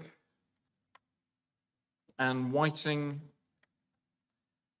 Dr. Katie Pierce, Matt Ravenhill, Jeff Goodwin, Kate Higson, Richard Mackey, Katie Cash, Julie Mackey, Colette White, Keith and Francis Williamson, Frank Perks, Jonathan and Stephanie Snow, Kelvin and Melanie Farmana. Most of these questions relate, we'll come to councillors in a bit, most of these questions relate to sites south of Salisbury, the Harnham sites, and the broad gist of them, and I won't go into all the detail, we will get formal written responses out to everyone. There are some more technical elements, but the broad gist of the questions relates to whether this meeting is in itself a fait accompli, or what point there will be consultation. So just to clarify the procedure there, the point of Cabinet today is to recommend that the plan be passed on to full council. Full council would then be able to recommend that the plan be put out for consultation. There would then be a period of consultation starting in September. Following that, the plan would then be, again, subject to the approval, I believe, of Cabinet and full council, but I'll see if I'm getting nods or shakes, would then be sent on to a local inspector for the inspection in public. So just to clarify, there will be opportunities in September for residents to make comments on any of the sites, particularly evidence-based comments, as Nick has said. I've got some people at the back. I don't know if anyone else had questions they wanted to raise from members of the public at this point. Okay, thank you. So we then come on to Cabinet members. I've explained the process, which I think is really important. I think Nick has made the points that I would have wanted to make about what we have tried to do with this plan. We have got to deliver housing for two very good reasons. One, government mandates us to, and if we don't, they'll step in and do it for us. But also, we have housing need in Wiltshire that needs to be met. We have a housing register with, 2,500 residents on it. I get, with the exception of the last 2 days, I get probably 3 times as many emails from residents talking to me about housing problems and the need for housing, particularly affordable housing, as I do with people who are upset about development. And if we don't provide affordable housing, then we are not meeting that demand. It's not just affordable, we also need housing for younger people. We need housing across the county to deal with our own organic growth as a county, as well as playing our part in meeting central government's requirements, though that really is something where I think each area of the country needs to be playing its own part rather than having housing imposed on us, which is why we've seen those numbers reduced by, well, it's almost 9,000. So it's really important that we do provide housing, but it's important that we do it in a way that it is as evidence-based, as sensible as possible. This is an evidence-based process. This is not councillors deciding where things go. And to be absolutely categorical, that has not happened at any point in this process. This is a process where officers gather the evidence is used to determine the most, or the least bad, is probably the best way of putting it, the least bad sites to then bring forward. I won't go through lots more detail. I have no doubt when we get to full council, there will be a long and detailed discussion and debate around this. But I would draw attention to the policies that Nick has mentioned, which is where there is greater input from the political realm in terms of the aspirations for policy that we have. I've mentioned affordable housing. Nick mentioned the areas around the environment. I am delighted that we're looking at a local plan that would effectively make new development carbon neutral. We've got a much more flexible approach to rural exception sites. That is really important. National Planning Policy Framework, as it sits right now, essentially strangles small villages. It basically says because small villages aren't sustainable, you can't build housing in them, which in turn means they'll never be sustainable, because if people want their children to live in the village that they've grown up in, but there's no affordable housing there, they will move somewhere else, and care for their parents will have to be delivered by someone living many miles away. So that need to provide for sustainability of our villages where it's required, so not a free-for-all, but where we've got clear evidence of housing need, and also where we've got desire from communities to see that happen. There are plenty of other elements which I will go into in detail at full council, but I will stop there for today. Other Cabinet members, Caroline. I just also wanted to draw people's attention to the design guide, which is already out for consultation, which I think is a really important component part of this, because whether or not people are particularly keen to have new housing in their particular area, if new housing is arriving in their new area, then it would be so much better if it is designed appropriately and suitable for the area in which it is being sited. So I would really urge people to make sure that they review that design guide and take the opportunity to feed back on it. Thank you. No, I would agree, and it's a part of the local plan, but elements like 2 swift bricks in every house, which I think are really important. I personally like terraced housing. We can't impose it, but the design guide talks about a better design of housing rather than the houses the volumetric builders love to build, where every house is angled at just the right level to pretend you haven't got a neighbour 30 centimetres from your boundary when you do, which doesn't help build communities, in my view. Well, all the evidence suggests that good design helps make new communities more acceptable to people. And you only have to look at some of those high-profile ones, which have involved Create Streets and the Royal Estates and things like that, the Duchy of Cornwall, it's true. And so the Wiltshire Design Guide, you're right, is a supplemental planning document which will sit alongside this. There's a webinar, if people are interested, on the 19th of July. I might have something to say at it. And whilst we are getting some feedback saying it's very generic, we are trying to produce a design guide, and it's why we have a design guide, not a code, which would be very tightly controlling. We're trying to produce a design guide for an area the size of Luxembourg with 500,000 people in. You've got to create a flexible framework that can then be shaped or can then use neighbourhood plans, local vernacular, all of those sort of unique characteristics to shape it on the ground in different communities. Corsham has very different stone and very different style to Tisbury, for example. There's a need to make sure we've got that balance. Anything else from Cabinet? Ian? I make three points. Firstly, from a public health perspective, I have to say, having gone through the whole thing, I'm delighted that there is a thread through all of that, be it the biodiversity, be it active travel, be it carbon reduction. They're all impinge on public health and well-being in that. So I just want to reinforce that thread all the way through there. The second point I want to make is I remember well from my own interview for selection that I'd read the plan and the comment you just made about small villages and large villages was a point I remember making to Jane Scott at the time, that with that previous plan, you eventually just allow those small villages and to an extent large villages to wither if you pursue that. And I'm really pleased to see that that is being redressed in here, and especially with the emphasis, because it comes through from all the contact discussions I have within my village, with that emphasis on affordable housing in those villages. So I really welcome that. The third point I want to make is about our councillor responsibility in this. We've had a whole series of names of people who are questioned who are agitated about a particular site allocation in this. I think we all have a responsibility to properly understand the totality of this draft and present that fairly and explain it fairly to our communities, rather than jump on bandwagons of objecting to a particular site and thinking, well, cynically, that might be your route to the next election, so to speak. So this all is a balance. We have to provide housing. I think this is a very well-researched, evidence-led proposal. Of course, there will be issues in it. Of course, there will be people coming back challenging the facts and challenging the evidence. Well, that's what consultations are for. So I congratulate all those who've put this together and the presentation of it. Thank you. Thanks. I think that's a really important point. I have a lot of housing proposed in my division in this plan.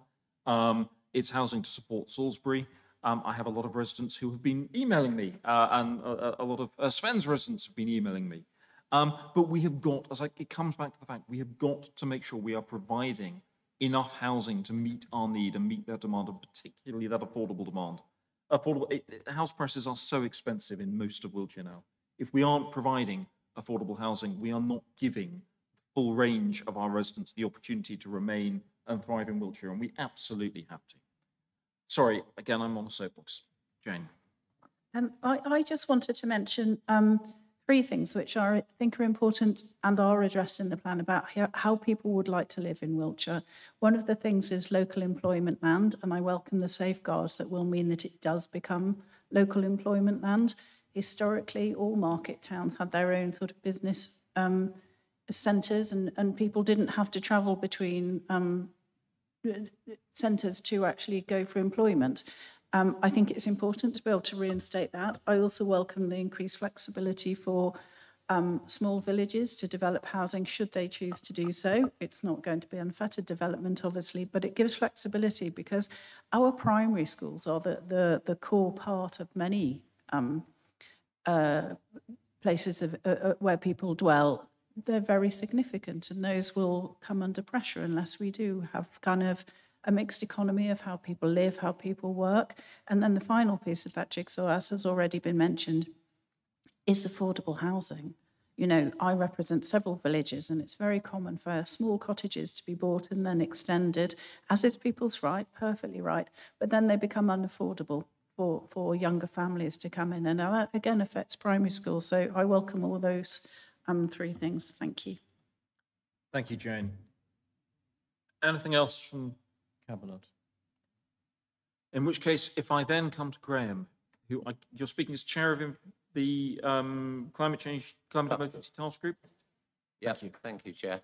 The Climate Emergency Task Group received a briefing on 29th of June regarding the elements of the draft policy which support the Council's approach to tackling climate change. I would therefore stress that we did not look at the full plan, but only those areas relevant to the remit of the task group. The task group would like to thank the Cabinet members and officers for facilitating the briefing so close to publication. We really did appreciate that. The task group welcomed the intention to align the local plan with the climate strategy and the opportunity that this gives to strengthen planning policies in relation to climate change. You may remember that the task group published a series of recommendations relating to planning in January 21, and we consider it to be a crucial element in lowering carbon emissions. Several draft policies from the plan were shared with the task group, including sustainable transport, sustainable construction, renewable energy, biodiversity net gain, green and blue infrastructures. The task group raised some issues around how to practically deliver carbon sequestration and the use of low carbon practices in construction. We raised also the impact of the plan, how it will be measured and how it will adapt over time to the ever-changing technology and policy environment. We hope that this plan will accelerate the construction of low-carbon homes, promote renewable energy and increase biodiversity net gain. The task group is pleased with the progress in the area and recognises that the plan has to be taken on board. Many issues will have been raised previously. Thank you very much, Chair. Thank you, Graham. If I then come on, who's standing in for Ian now, please? If you want to. Thank you. Yes, if I can concur with Graham's comments, I also sit on the Climate Emergency Task Group, and also actually agree with your points, Richard, about villages. This is something that the Princess Royal talked about some years ago, where she was suggesting that every village have 10 new houses. And I can say from my own village of Yatton Kennel, which is quite a large village, that the addition of new houses is clearly helping with the economy, helping with the business of the church, the pub, and all of these sorts of things in the community. And that is to be welcomed. However, and I also respect the point raised by the gentleman from Savills,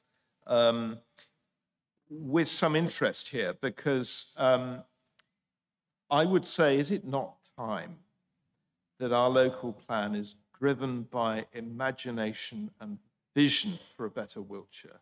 And to some extent it is being, but there is an over-reliance, especially when we look at the larger settlements, on what one might call donut development and infill, which at the same time we should be thinking about perhaps, and there is, I agree, one reference to a possible new town in the south of the county, but we should be thinking about it in a broader way. And one way of doing that would have been for the planners to have, if not talked with individual councillors, prior to the release of their draft, at least talked to area boards so as to have captured more thought.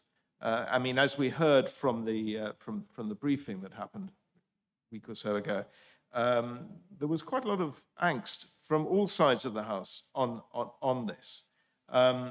And so some attempt to have tried to address that before the release of the report, I think would have been useful. Thank you. Well, Councillor Matthew, I assume you're sort of making sort of reference to your view that you feel there should be new settlements as an alternative to expanding existing ones. And as discussed at the briefing, you know, the evidence for that doesn't necessarily stack up, whether that's environmental or otherwise. Of course, there's nothing to stop you approaching planning officers and making them aware of your views if they're specifically to do with sites. You know, that's the role that can come under the role of being a councillor. So I don't think, you know, this is a document that has vision. This is trying to push the boundaries, but we can't sort of defy the gravity that says that, you know, actually it's much more sustainable to expand an existing settlement than it is to build an entirely new one with entirely new infrastructure and an entirely new set of concerns as to what can be serviced within, you know, a reasonable radius of that new settlement. I hope that's helpful. Can I come back quickly on? Please do, on and that? then I have some comments to add as well. The point, yes, I have an interest in this idea of possible new towns where there is need for them because of employment and whatever else. But what I was thinking about here, and the point I was trying to make, was that there's a need to properly engage with us. Now, I know that there is going to be a consultation going forward from this, and that's to be welcomed. But there could have been a chance to engage prior to the publication of this report with us as councillors, and perhaps doing that through the area board system, because I think that would have teased out some concerns that we saw, and as I say, from across the House. You know, that there are serious concerns, and I'm sure these will be brought up going forward. There is that wonderful phrase, the memo is more powerful than the demo. And we need to be making sure that we're really doing the best we can for Wiltshire. And that means really tapping into local knowledge. If you remember, there was a briefing prior to, you know, a few weeks back on certain aspects of policies. What we can't do, though, we're not allowed to, we're taking legal advice on this, is share site allocations with members before the document was published. That is an absolute no-no. So I don't think, you know, we could have done that in any way, shape or form. Of course, we can always gather more information from people as part of the process. But, you know, I remember taking part in the original consultations and the road shows that went round in Cairn Library and things like that. You know, there has been an awful lot of that to date. Yeah, could we do more? Yeah, I guess we could. If I can just throw a couple of comments in as well. I have a lot of sympathy with the point you're making, but the legislation, the way in which local plans have got to be developed, means because of the evidence-led process, it can't be that form of free-for-all. I had incredibly clear legal advice, and just so people are aware of how this works inside the council. Spatial planning and Nick sat on one side. The rest of the council, including the rest of cabinet, sat on the other side. So when it came to any understanding of what was happening in terms of sites and so on, spatial planning on one side, everyone else on the other, only Terence and I are supposed to as it were, sit on that wall and be able to see both sides and talk to neither about it. So the advice was absolutely clear to follow there. And it's there because we've got to preserve that evidence-led approach. It cannot be a political approach. And where councils have gone for political approaches, inspectors tend to throw them straight out. So it's really important that it is followed, when we get advice that's that clear, that we follow it. I appreciate it's frustrating. On policy, it is more open. There's been greater involvement across the board on policy discussions of Cabinet, from officers from all over the Council in terms of input, and then going out to members several weeks in advance of publication to get input there as well. So just to explain that context. I think it's also really important to point out that any attempt to politicize this is really dangerous. And it would have been very dangerous in terms of sites. And I will, again, be blunt. At the moment, I have two councillors in Salisbury, Councillor Sample and Councillor Dalton, who've put up on Facebook that the local plan says that we're scrapping the 40-foot rule. It fundamentally says we're not. Every other councillor who copied that has since apologised. They've still got it up there trying to wind up residents, something that is simply not happening inside the plan. And again, I think that's really important. I really would urge that all of us make sure we are responsible in the way we're addressing this. It's a highly emotive topic. Wherever we're looking at building on green fields, people get very upset. For that to be deliberately stirred up with bluntly lies, I think is deeply inappropriate. I appreciate you haven't done it, but I just think I want to clarify how that sort of, how I think we ought to be approaching this. Right, sorry, I will again halt there and go back out to further members. Sorry, Brian, did you want to come back? Sorry. Other members who would like to comment? Martin, then Sven, and yeah. Thank you. I welcome the aspects of this plan that covers the building of more sustainable homes and the targets for increased biodiversity. I of course, would wish that the Wiltshire Council could go further, but I recognise the constraints that national government still put in our way in these areas. But I have a couple of discrete questions that relate to more rural areas. The first one is, in trying to understand the methodology as applies to housing allocations in rural areas, most of the methodology makes sense to me, but the starting point is that rural areas should take 20% of housing allocation. So I'm just questioning where that number came from, how it was arrived. The second question is around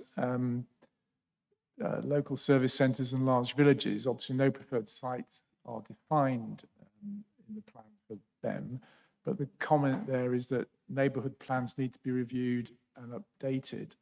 Otherwise, I guess we'd get development sites which are developer-led rather than community-led.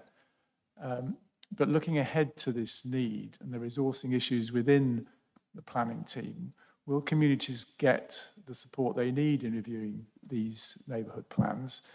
Unfortunately, I can sort of predict many areas requesting reviews of neighbourhood plans and at the moment not getting the planning support they need. So if I could have an answer on those. Thank you. I will address the resource for neighbourhood plans. That is a key aspect of our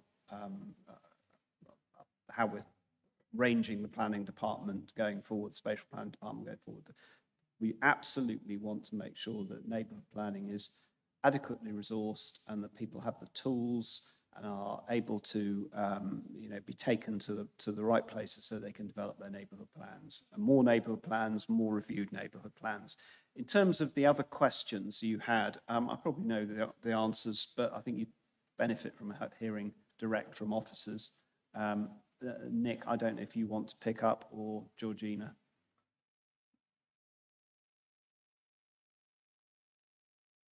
Whilst we're working out who's going to respond there, on neighbourhood plans, I think that's a really good point. I've been very clear that I expect us to facilitate any of our communities, including small villages, that want a neighbourhood plan, that want to see some growth in their village, to be able to resource them. And that has been tricky in the past.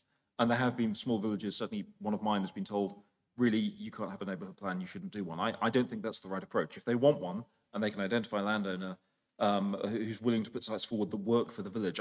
We've got to facilitate that. We've got to facilitate that constant renewal. I would like every one of the large village allocations that and government requires us to give large villages an allocation. I'd like all of them to be defined by those communities. I'd also bear in mind they don't all need defining 2 days after this plan is finally adopted. There's till 2038. So there are some villages that perhaps haven't had housing that might want to look at housing in a shorter term to help meet their needs. There are other villages, Downton, one of mine, for example, has recently had about 116 houses. There are 100 more. I think it's probably reasonable for them to look at delivering that in 10 years' time, to give time for what's been a significant growth to the village to settle in. And I think it's important that each village looks at this, not to instantly panic and think, my goodness, how will we build? They've got to think, firstly, there will be houses delivered over time through normal planning again, where you've got a wide front garden and someone builds a house next to their existing house and splits the garden.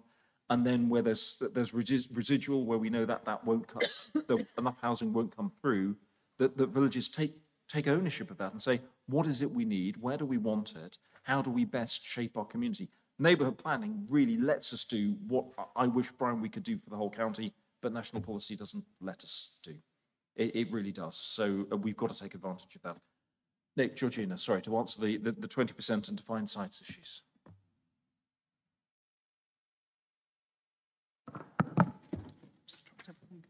Sorry, can you hear me okay? In terms of, I think the question you had is how we got to the distribution for the rural settlements. The 20%, can you clarify? Because there's two pieces of evidence. One is the revised spatial strategy, which sets out the rural proportions by housing market areas. But it's just the starting point was 20% of the housing allocation for Wiltshire was going to rural areas. So I just queried how that number was got out. Yes, and that's the number that's quoted in the Cabinet report, isn't it? So that's the outcome of, so there's two documents to look at. So to get the starting point, there's a document called the Revised Spatial Strategy. That has looked at each of the housing market areas. It's looked at the roles to be played by each of the main settlements, so the market towns, and then the level for the rural area. And the number is derived from that. So while it's 20% overall, that is the outcome of a process that sits behind it. And then those numbers we've then taken into the more detailed distributions, which are set out in the separate rural settlement housing requirements paper. And that explains how it's been proportioned between the large and small villages and the rest of the countryside as well. So, thank you. I just need to do some more bedtime reading. Yes, and if you fancy it, there is just a small amount of bedtime reading that goes with the local. Actually, this is good. Last time, I would estimate there was probably 7 times as much. So we have got a more streamlined process, and this proposed local plan is half the size of the old one, which is great. I then had Sven, and then I think tomorrow after that. I've got you all, I'm making a list. Sven was next on the list. Chair, thank you. Interesting, isn't it? Local plan, enormous document, huge amount of effort, huge amount of research, huge amount of consultation, huge amount of time, effort and money to bring this whole document together. I mean, amazingly, it's only slightly bigger than Salisbury City Council's tree policy, which is a mammoth task in itself. Surely not. But to pick up on some of the points that we made earlier, Martin, you said, you know, Wiltshire Council could have gone further. There will be armies of other people that say Wiltshire Council's gone too far on some of it. And to pick up the points about engaging with the local community, Brian, you made it, and our colleague from Savills, we also have to bear in mind that if we go out to residents and community groups and organisations and pressure groups and all the rest of it and ask them to come up with a local plan that includes housing and transport and diversity and ecology and all the other stuff you have to balance, the chances that we'd ever get any of these people to agree on any particular site was almost impossible. So it's a balance, isn't it? It's a difficult one. But on the whole, I welcome the plan. Just to go back to earlier, we were talking about questions. There are a long list of names read out earlier, which oddly enough, as the member for Harnham East, I sort of recognised most of those.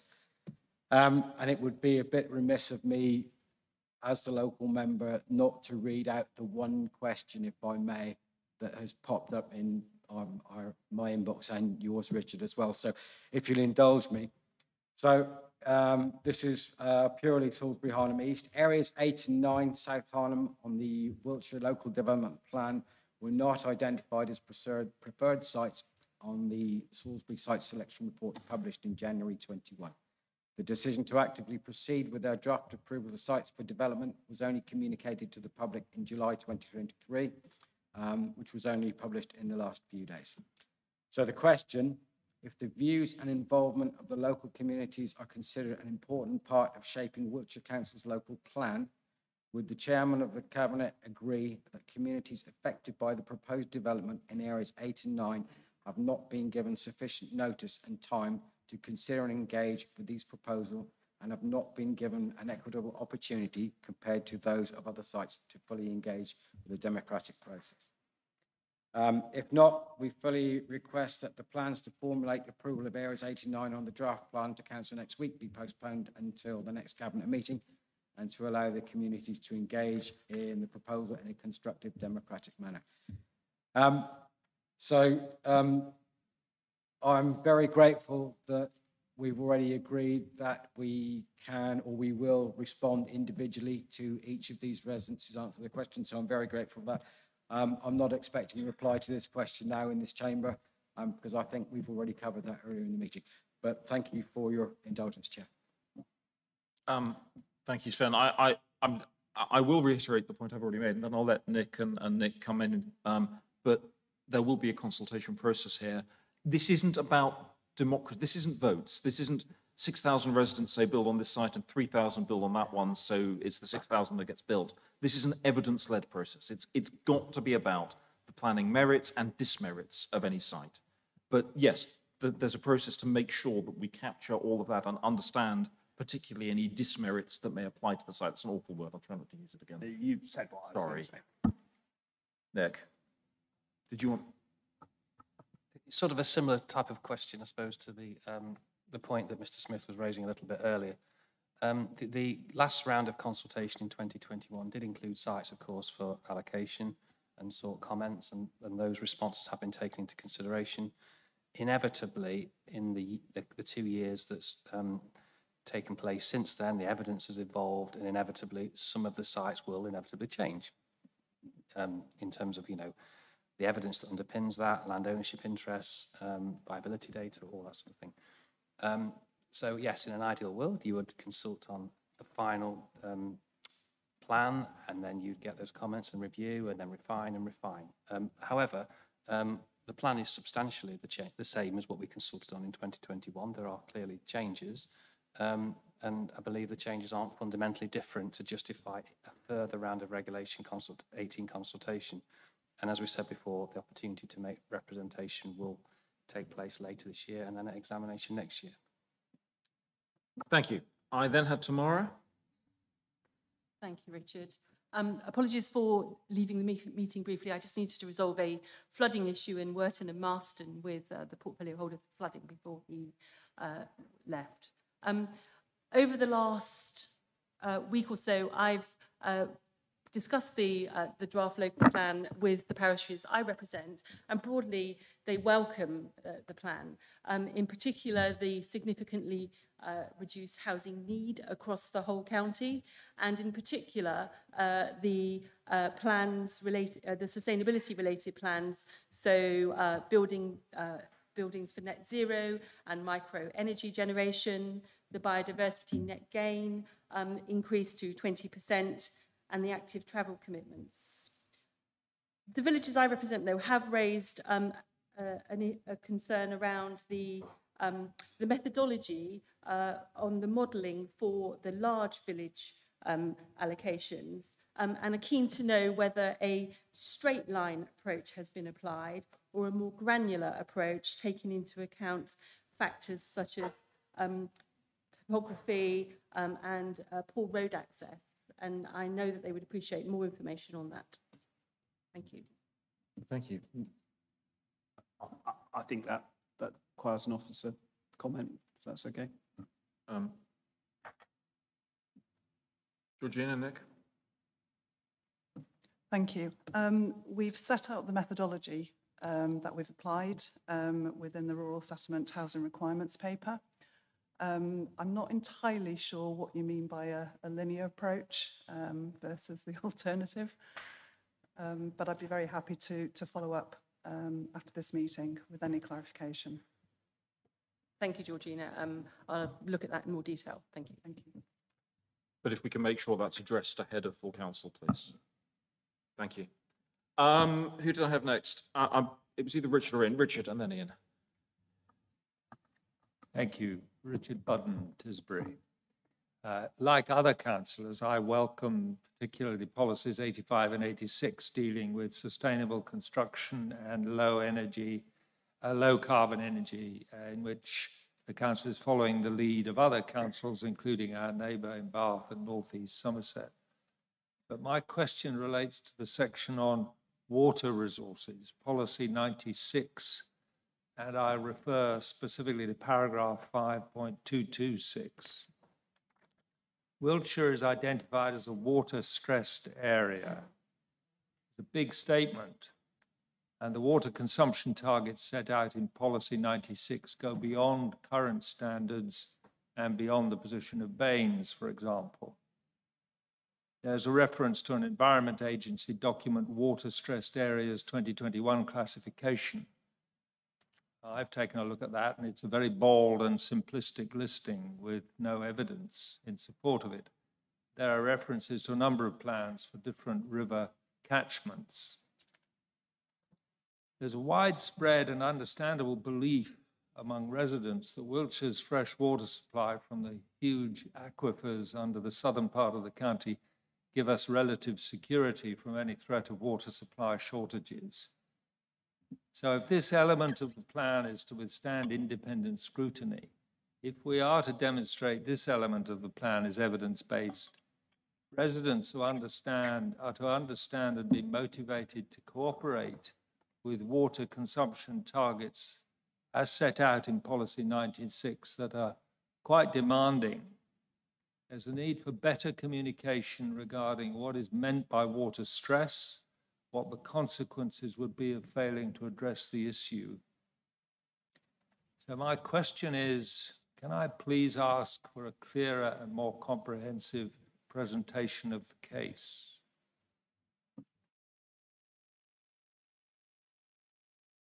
Nick, I suspect we're going to be referring to expert advice here, but yes. I think we probably need advice on this one because, sorry, I think we probably need advice on this one. So it's very difficult to talk and look at the pages on the different directions. These microphones don't work if you don't speak to them. I think we're going to need, because I don't know exactly where that's come from. Yeah, I'm aware generally that this is a water-stressed area. So could we have an officer response, or we'll probably have to get back to you? May I make the point? I'm in support of the policy. Understand. I'm anxious that you sell it effectively, and I don't think the document does that. I think you highlight a good point that without adequately selling these things, you have a great danger that you leave the public behind. Having said that, I do think water issues are probably people are quite concerned about them, more concerned than they were some years back. But I don't know if we could have an officer response to where the evidence and the motivation for this came from. I presume engagement with Wessex Water was part of it, and on the water and sewage side. Georgina. Okay. So it is a fact. We are part of one of the water-stressed areas, and I think you've already picked that up through publicity that has already occurred on that. If I perhaps take us to the south of Wiltshire and the area around the River Avon, special area of conservation, we've got issues with phosphates in that locality, and that is not only affected by quality of water, but obviously the quantity of water that's in the system around it. So the starting point for bringing in a policy like this was consideration of the fact that we needed to look at having better restrictions on water in this part of the county, which is quite an expansive part of the county. And there is also another issue, perhaps further north, around the former Kennet area as well. So the starting point is we knew from a habitat regulations perspective, we needed to go for lower targets. And because of the fact that we do have water stress across the authority as well, it was felt sensible to apply a Wiltshire-wide approach rather than to restrict it to certain areas as well, which would give us greater resilience in the longer term. Thank you. Did you, please, if you want to come back. I understand that. Don't disagree with that. I think you may have a problem selling it out there. I'm making a remark. I'm requesting that you do a better job of setting that case out. Fair point. And it's something we had some interesting discussions with officers about when we first saw it. And we can't argue with the fact we're water stressed. We've been told we're water stressed. It's what that actually means and how we deal with it is a little more complex, I would agree. If I then come on to Ian. Thank you, Richard. Yeah, first of all, I'm not here in an adversarial role, which you probably think I am. I say that for council if I have to. But I'm here as a collaborative councillor trying to help this process go along. And I think there are things here that could set a precedent and that we wouldn't want to happen. As a general thing, by the way, I'm Ian McLennan and I'm the member for Laverstock, just east of Salisbury. The things I want to talk about today are the site and at Church Road, Laverstock, and its effect on the policies of small villages, and also comment on policies relating to Old Sarum Airfield. Now, I'm in my 29th year as either a district or Wiltshire councillor, and I've seen local plans and core strategies, and I know that as councillors, we have very little influence. You know, they're a legal process and the spatial planners do their job. So if I thought I was flogging a dead horse, I wouldn't bother now. I've been here long enough to know what you can and can't do. But I think I've got grounds here where that are up for reconsideration. And I come here today to the cabinet meeting in the same vein that the gentleman from Savills, is it Roger from Savills, has said, that if you don't get in now, it starts a process that we as councillors take a lot of flack for in some cases, but also have very little opportunity to do anything about. And as a council, we have very little opportunity to do anything about. And so I'm coming here today to try and get a change. And I know as a principle, you're trying to protect this document, and that's pretty evident from what every response that Nick's given, and rightly so. But I think I've got something here that really demands some thought. So I'll go from there. Sorry to have taken so long on that introduction, really, but it's important. So land east of Church Road, Laverstock. There is one iconic site in an area within the village of Laverstock that remains after all the development. That is the area that is now a site for 50 houses. Now, Laverstock is a registered small village within planning terms. It's not particularly a small village as such, but it has one road going through it that most people would see and not much else.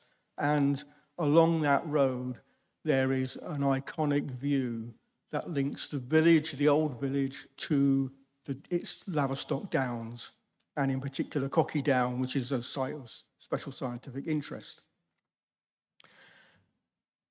There is because we've got less than 5 years planning, housing planning availability, there is a rogue application for 135 houses from a very large and powerful developer on that site, and much more land around it that crashes into nature areas and all sorts of other things. But equally, it destroys this iconic view within the small village. When it came in from nowhere, that application received almost 600 objections from the public. It went away, the developer did lots more surveys and revised their plan and came back probably thinking that, you know, people have had their say, nothing much would happen again. Well, the next time it came in, which was very recently, it broke the planning portal. You know, we couldn't put objections in, which is what people wanted to do. And I received many phone calls, emails and stuff saying, yeah, you know, we can't get our objections in, what can we do? This is wrong, this is the council stuffing us, you know, and all the rest of it. So this is the site within the village of Laverstock and probably the whole parish that is the most iconic.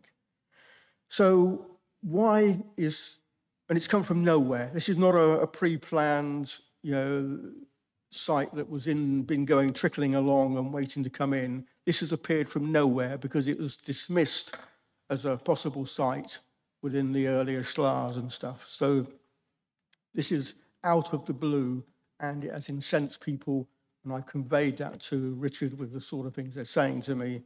And it will get worse as time goes on, as we all know as councillors.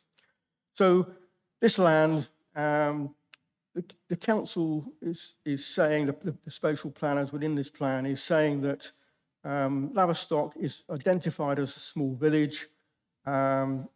It's got secondary schools in it, and it's reasonably well connected to the city centre via a bus route. Well, there's an hourly bus at best that ends at 6 o'clock.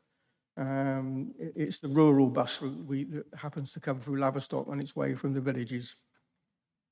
So it's not really a well-connected site. The council then goes on under 4162 to say development will create an improved urban edge and countryside transition in the approach to Laverstock from the north. Limiting the scale of development here will moreover ensure continued separation and distinctiveness between the villages of Laverstock and Ford. I've never come across anything so untrue or unwarranted. They should have all been estate agents, I think, whoever wrote that. First of all, there are houses beyond this site, a trickle, about 4 or 5 houses that have been allowed to build along the way. One's been there, the old farmhouse, been there a long time, hundreds of years. The improved urban edge, no, all it does is destroy the countryside, and a transition, no, it's filling the iconic view. So this is rubbish. And in terms of the separation and distinctiveness between the Laverstock and Ford are very well separated, not least by the A30. So these villages can never mix. So all of that 4162 should be struck because it's basically untrue. And then it requests suitable, out of that application will come the need for cycle lanes. Well, there are cycle lanes all over Laverstock. That's one of the things I've been able to encourage the Parish Council to do and Wiltshire Council to do, and we've got cycle lanes everywhere. And contributions to off-site suitable alternative natural green space. So here we are, in the words of Joni Mitchell, we've got something that you don't really know what you've got till it's gone. Well, actually, the people of Laverstock do know what it is. And they're going to pave paradise and put up a parking lot and some 50 houses and then look for an alternative somewhere else. Well, I don't know what members would think about that, or even the planners when they reflect on it. But to me, that is sacrilege, absolute sacrilege. Would you remove the stones of Stonehenge and move them somewhere else because you thought it was get a better view from somewhere? No, you wouldn't.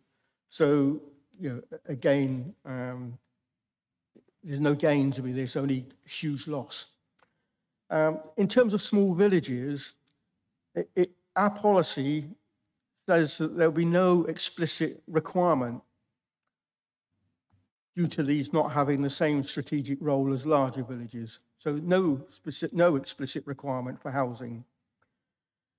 The development that you can have is infill. Now, one of the things that the planners have put in this time, which I think members should reflect on, is that they've removed the phrase restricted to 1 or 2 houses to convey what infill is meant. So not, yeah, we're going to pave over... Ian, I'm sorry you're conflating a policy and a strategic allocation. I think we need to be careful there. We're talking about a strategic allocation here and not a policy relating to broad development inside an area. The strategic allocation defies these policies. So, which is what strategic allocations do. They defy everything, including neighbourhood plans. That's the nature of strategic allocations. But go on. Okay, well, 1 or 2 houses for an infill is going to be moved, so I think members should be guarded as to what that could be. I will be clear on that because I don't want it to get lost. That is a policy about the broad nature of development across small villages. What you are raising here is an issue relating to a strategic housing allocation, an actual allocation in the local plan. Those are completely different issues. Well, I'm not sure how, if a strategic allocation comes into the plan that hasn't been consulted upon, in fact, previously dismissed because of the status of the village, not the parish, the village, how can I say to you, councillors, that this is wrong if I cannot then address it against policy? Because what we are doing here is setting policy. Please carry on, but I just want to be really clear that you cannot, if you were to use the arguments of planning policies, no strategic site would ever be developed because they'd all be in the open countryside. Strategic sites trump policy. That's why they are allocated in this way. But the policy says that we should not have strategic sites. Can we move on to the other points you want to make? Within the parish, you're putting another 450 houses on top of this one. Am I here to query those? No. When I first became a councillor, there was about 1,500 houses in my parish. There are now 4,500, and there's another allocation for another 450 elsewhere in the parish. Am I contesting those? No, because I understand that policies say we've got to find these sites. What I'm saying is that this strategic site allocation isn't one of those that's acceptable. Those are still acceptable within policy terms, but this site is not. It contravenes all of that those. point's made. Are there other points you want to make on this, please? Okay, so all of the policy that relates to this area, this small village, are supposed to be done on behest of the people. There's a neighbourhood plan ratified by Wiltshire Council in the parish that relates to this site and says how iconic it is. There's a parish plan that says the same, that this should not be developed. And this was recognised by Wiltshire Council all the way along the way. And it appears to me that there has been some sort of paper exercise without actually looking at what effect this site would have. So I would ask Nick, Georgina, and Parvis, if he wants to, he probably knows the area, to come with me and walk that space. John Glenn has walked it and seen what it is, not with me, but with the parish council. So all I'm saying is that all of the things about small villages do not relate and should preclude this site. Ian, you've made that point. Can we move on to any other points you've got to make? Well, I don't want it to be dismissed, that's all. You appear to be dismissing it, but it's actually the whole argument, and other councillors will have similar arguments. In terms of Wiltshire landscape, the policy 91, where we're trying to develop and conserve and where possible enhance Wiltshire landscape, the first 4 points of that policy, again, defies the actually inclusion of this 50-house site in Laverstock. So again, I would ask the planners to look at those policies versus this strategic site proposal. And finally, not on that one, but on the old Sarum Airfield, in my time, I've managed to get an amendment to that core policy 25 and previously got an area struck out of the core strategy because it hadn't been consulted upon. And stopped Wiltshire Council up in Trowbridge here, actually, when the Brigadier was the chairman then. So things can be changed, but it becomes very late in the day. And I'm raising these points now because I think before you sign this off, we should be asking planners to relook at it. What's the old Sarum point? Okay. Okay, the old Sarum point, on policy 99, you wish to do away with core policy 25 directly relating to Old Sarum Airfield. I haven't got an issue with that. I think that's potentially a good move because it's led certain people to believe that it just means you can develop it, and that's not the case. However, as well as all of the points that Nick raised, Nick Thomas, that is, at the online briefing for councillors before we got to the site stage, and he addressed, and Georgina addressed Old Sarum Airfield. One of the statement made was, we think we're making this stronger by encompassing it within all the other policies. That I'm quite happy with. However, there's one statement that we should all, because it affects everybody across the whole of Wiltshire, all be very careful about, because it's very black and white. It's unambiguous, and developers will look at this. It says, this is in ensuring high quality design and place shaping. Development proposals that improve the condition of heritage assets at risk will be supported. Now, if you take Old Sarum as the example, you've removed the policy which contained if you're going to develop anywhere to sustain something, that these would be the areas. But on the other hand, you're putting in something that a developer, rather than an enhancer, could look at and say, yeah, we can develop all of this area and we'll get supported by the council. And that will be very difficult to argue going along the way. So I would, again, ask you and the planners before signing this off that statement, which relates to all historic sites, should be reworded or rethought. And that's it, Chairman. Thank you. I'll ask Nick to respond. Well, I think you've highlighted the difficulties that come when you've got designations close to a large town.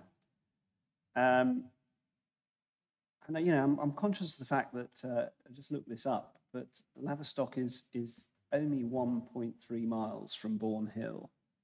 Which, if you compare with Bemerton Heath, Bemerton Heath is 2.5 miles, so nearly twice as far. So, this is sort of the quirkiness of how Salisbury has developed over the years.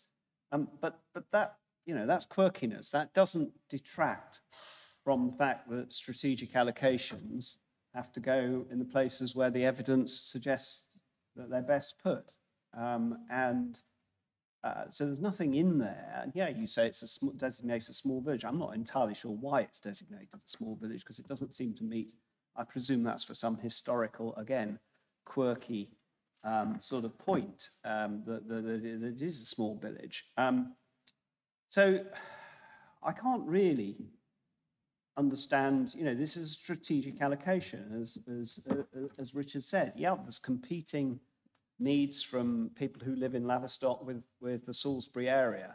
But this is a way of trying to resolve those and come up with a proposal, a strategic proposal. So I don't see that any rule has been broken, that anything has been done which shouldn't have been done.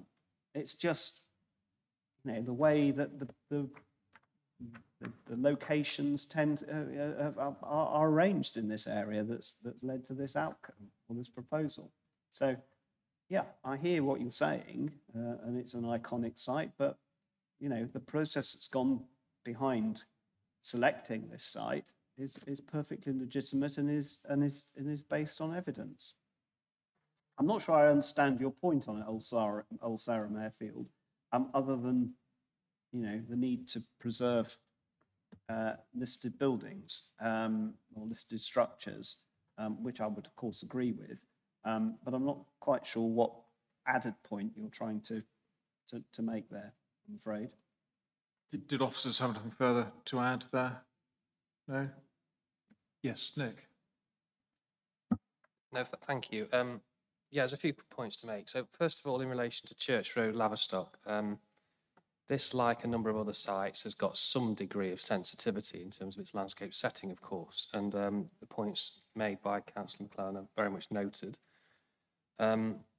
However, as you've said, Councillor Botterill, this is an evidence-led process, and the site has been looked at carefully in terms of its landscape sensitivity as part of the normal sustainability assessment process.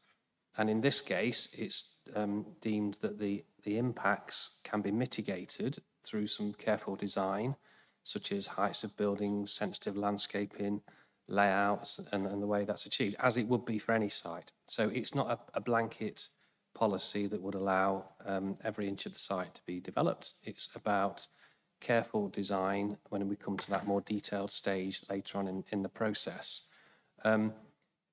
Yeah, many of these sites are tricky in that respect, and we do recognise that. But what we certainly wouldn't want to do is have, lots of really tall buildings, lots of really tall landscaping, a design solution that is insensitive to the site setting. And I think that's the key point here. In terms of old Sarum airfield and the policy that Councillor McClellan referred to, that's absolutely right, what was said. What I would say is that the plan needs to be read as a whole. And so while there might be elements of a policy where it refers to certain development being supported, when you look at this as a whole, for instance, the overall strategy for growth, that doesn't mean that a development that is sensitive to heritage would automatically be acceptable, because there are other policies in the plan that would need to be taken into consideration that could potentially say that actually growth is not appropriate in this location. So it's about looking at the plan as a whole rather than policies in isolation. But yeah, it's a good question to ask. Thank you. Thanks. If I can just throw a couple of comments in. You're asking us to take something out here that would mean we couldn't approve the entire plan. You heard at the beginning, this either goes forward as a whole or not. There will be opportunities for, through the consultation for you and residents to bring forward the evidence that you're talking about, particularly if the landscape is of such sensitivity that there is a good rationale that this shouldn't be brought forward. That would be the time to do that. If we take it out now, we simply destroy the entire plan, and that's not something I think is warranted in light of what you're raising. The issue of small villages, I must admit, I find this quite frustrating. We seem to have something that's residual inside the local plan process, where we have a couple of settlements defined as small villages, where if you take the parish of Laverstock and Ford, it's the size of Marlborough. I would agree Ford is a small village, but just because something's a small village doesn't mean it doesn't get strategic allocations. Britford is a small village, yet has strategic allocations going into it. And that's the case with a number of other small villages on the edge of settlements. I do think that, and I would like to have done it at this point, but we didn't get to this early enough in the process to be able to. I do think in a future local plan update, we need to look both at the issue between large and small villages. I think that abstract definition is become a little bit absurd in some cases, but also at whether Hilperton and Laverstock and Ford should be being applied as small villages or not. I almost think there's another definition required, but that isn't something for this process. It's something for a future process. It's not something that we can change at the moment. I'll let you come back in briefly on that, but yes. Yeah, thank you. Yeah, disappointed in Nick's response over there on his lack of understanding on both the site, the village, and its distinctiveness from Salisbury, for which is now there is a very good relationship between Salisbury and Laverstock, each recognising what the other offers, one rural, one city, with Laverstock making contributions to Salisbury for things like cemeteries and stuff. So when it comes to the old Sarum airfield one, that line that says will be supported, I think is black and white, and a developer will say will, so we've got rights here. And I think that word maybe need to be softened. That's all I would say to Nick Thomas on that. It's a very risky statement for all of the historic areas. That's that. In terms of small villages, Richard, as you've said, there's a difference between a parish called Laverstock and Ford and the settlements within it. There are two villages, Laverstock and Ford, both of which were designated small villages. Ford has been a small village forever. Laverstock not. Laverstock was reclassified as a small village after all of the other development, when it was then decided that any further development in Laverstock would be detrimental to the village itself and actually spoil the remaining aspects of it that link the various components. And that's the difference. Britford is a small village and won't get development, but Britford Parish is very large and gets allocations like Laverstock and Ford has got 3,000 with 450 more coming added in the last 30 years. So, yeah. All right, there's a nuance there for a future local plan. I would say Laverstock itself has got well over 1,000 residents in. It's well over 2,500 residents in. That's larger than most of our large villages. But okay, let's leave that one for some future debate. It's not size. It's attributes. Okay, it's the attributes of those villages. It's one future debate. Please. Look, I wasn't commenting on the particular characteristics other than its location and proximity. That's what I was commenting on. But what I would recommend that your attention is drawn to, you may have looked at it already, is Appendix 3, the main settlement documents, page, well, it's 667 under Salisbury, but it's 593. Have a look at that, and it will show you the different, the 5 different considerations that were made on this site. And I have to say, it does rate higher than some others that were also agreed, or there's more green and less orange. So have a look at that, because it might be helpful to explain some of the thinking or some of the way the. I'm going to draw this element to a close. Do we have any further members who wanted to speak? Tony, please. Thank you, Chair. Yeah, I've got 3 points to make, if I may. Thank you very much. Firstly, I do welcome the report. I think it's a superb piece of work. There are some particular areas which may be helpful if they were offered a bit more detail. The first is on water quality stress. I haven't seen any reference to agricultural runoff, and I wonder whether there's any implications in agricultural runoff to water stress. Secondly, I really welcome the ambition for a 20% net biodiversity gain. And there is reference in the document to a metric which, if you investigate that metric, it's very thin. And I wonder whether or not we can be more confident in the metric which Wiltshire Council is expecting to A, set a benchmark, and B, measure this biodiversity gain by. And I wonder whether or not Wiltshire Council has the capacity to do this, and whether or not you're confident that you have the correct staffing levels for that. And thirdly, on a similar note, the rights of way management. I think it's already acknowledged that we have many thousands of uncompleted rights of way faults reported.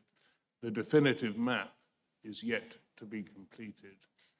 And the backlog in clearing, establishing, signposting, and managing these is something which is way behind the curve. There is potential for better use to be made of volunteer groups, many of which are now highly, highly active, and most of which have excellent relationships with the officers in the Highways Department and with other landowners. But we could do more. We could get our agreements in place, which we haven't had done for over a year, and we could share our information which comes in on My Wilts. If the information on My Wilts were shared with local parishes, then we might find a better uptake.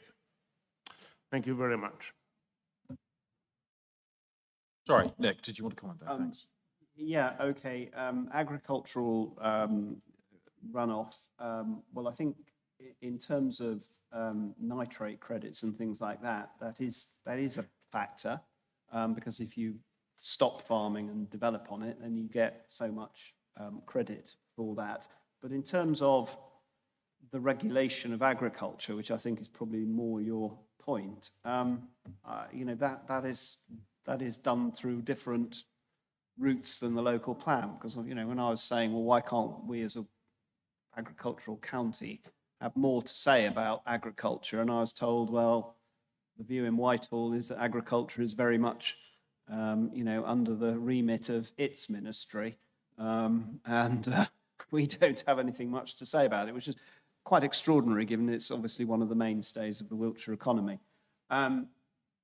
Officers may want to come back a little bit on some detail in there, but 20% biodiversity net gain, capacity to make assessments, and yeah, look, I think it's no secret that the ecologists are extraordinarily stretched at the moment with the demands that are placed upon them. We have to make sure that we get beyond that, and that you know, we are able to turn things around. I know Sarah Valdez is certainly well aware of that, and you know, that department, again, maybe Parvis, you might want to comment on that, I don't know. Rights of way management, I think I agreed with everything you said there. I'm not sure how much backlog there is across the whole of the county, but you've obviously highlighted there is in your area. Better use of volunteer groups, yeah, I don't you know, stray away from that one at all. I agree with you. Nick, anything? Just one comment, two comments. First of all, thank you to Councillor Jackson for positive comments about the plan. I know the team listening in will be receive those comments very welcome. I was just going to say about the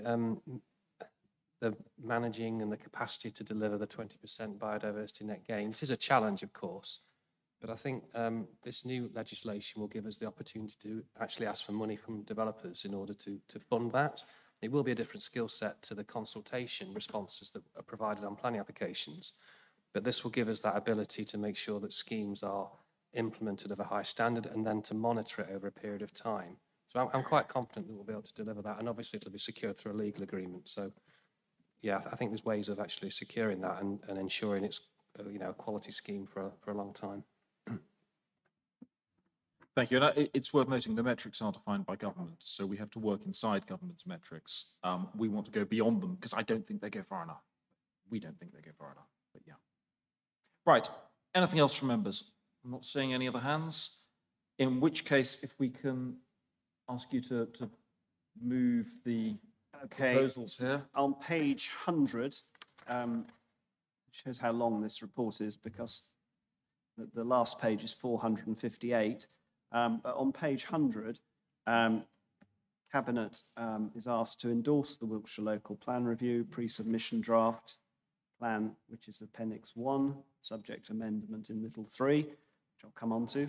Little 2 recommends to full council on 18th July that the Wiltshire Local Plan Review is approved and for publication in line with Regulation 19 of the Town and Country Planning Act for a period of at least 6 weeks public consultation.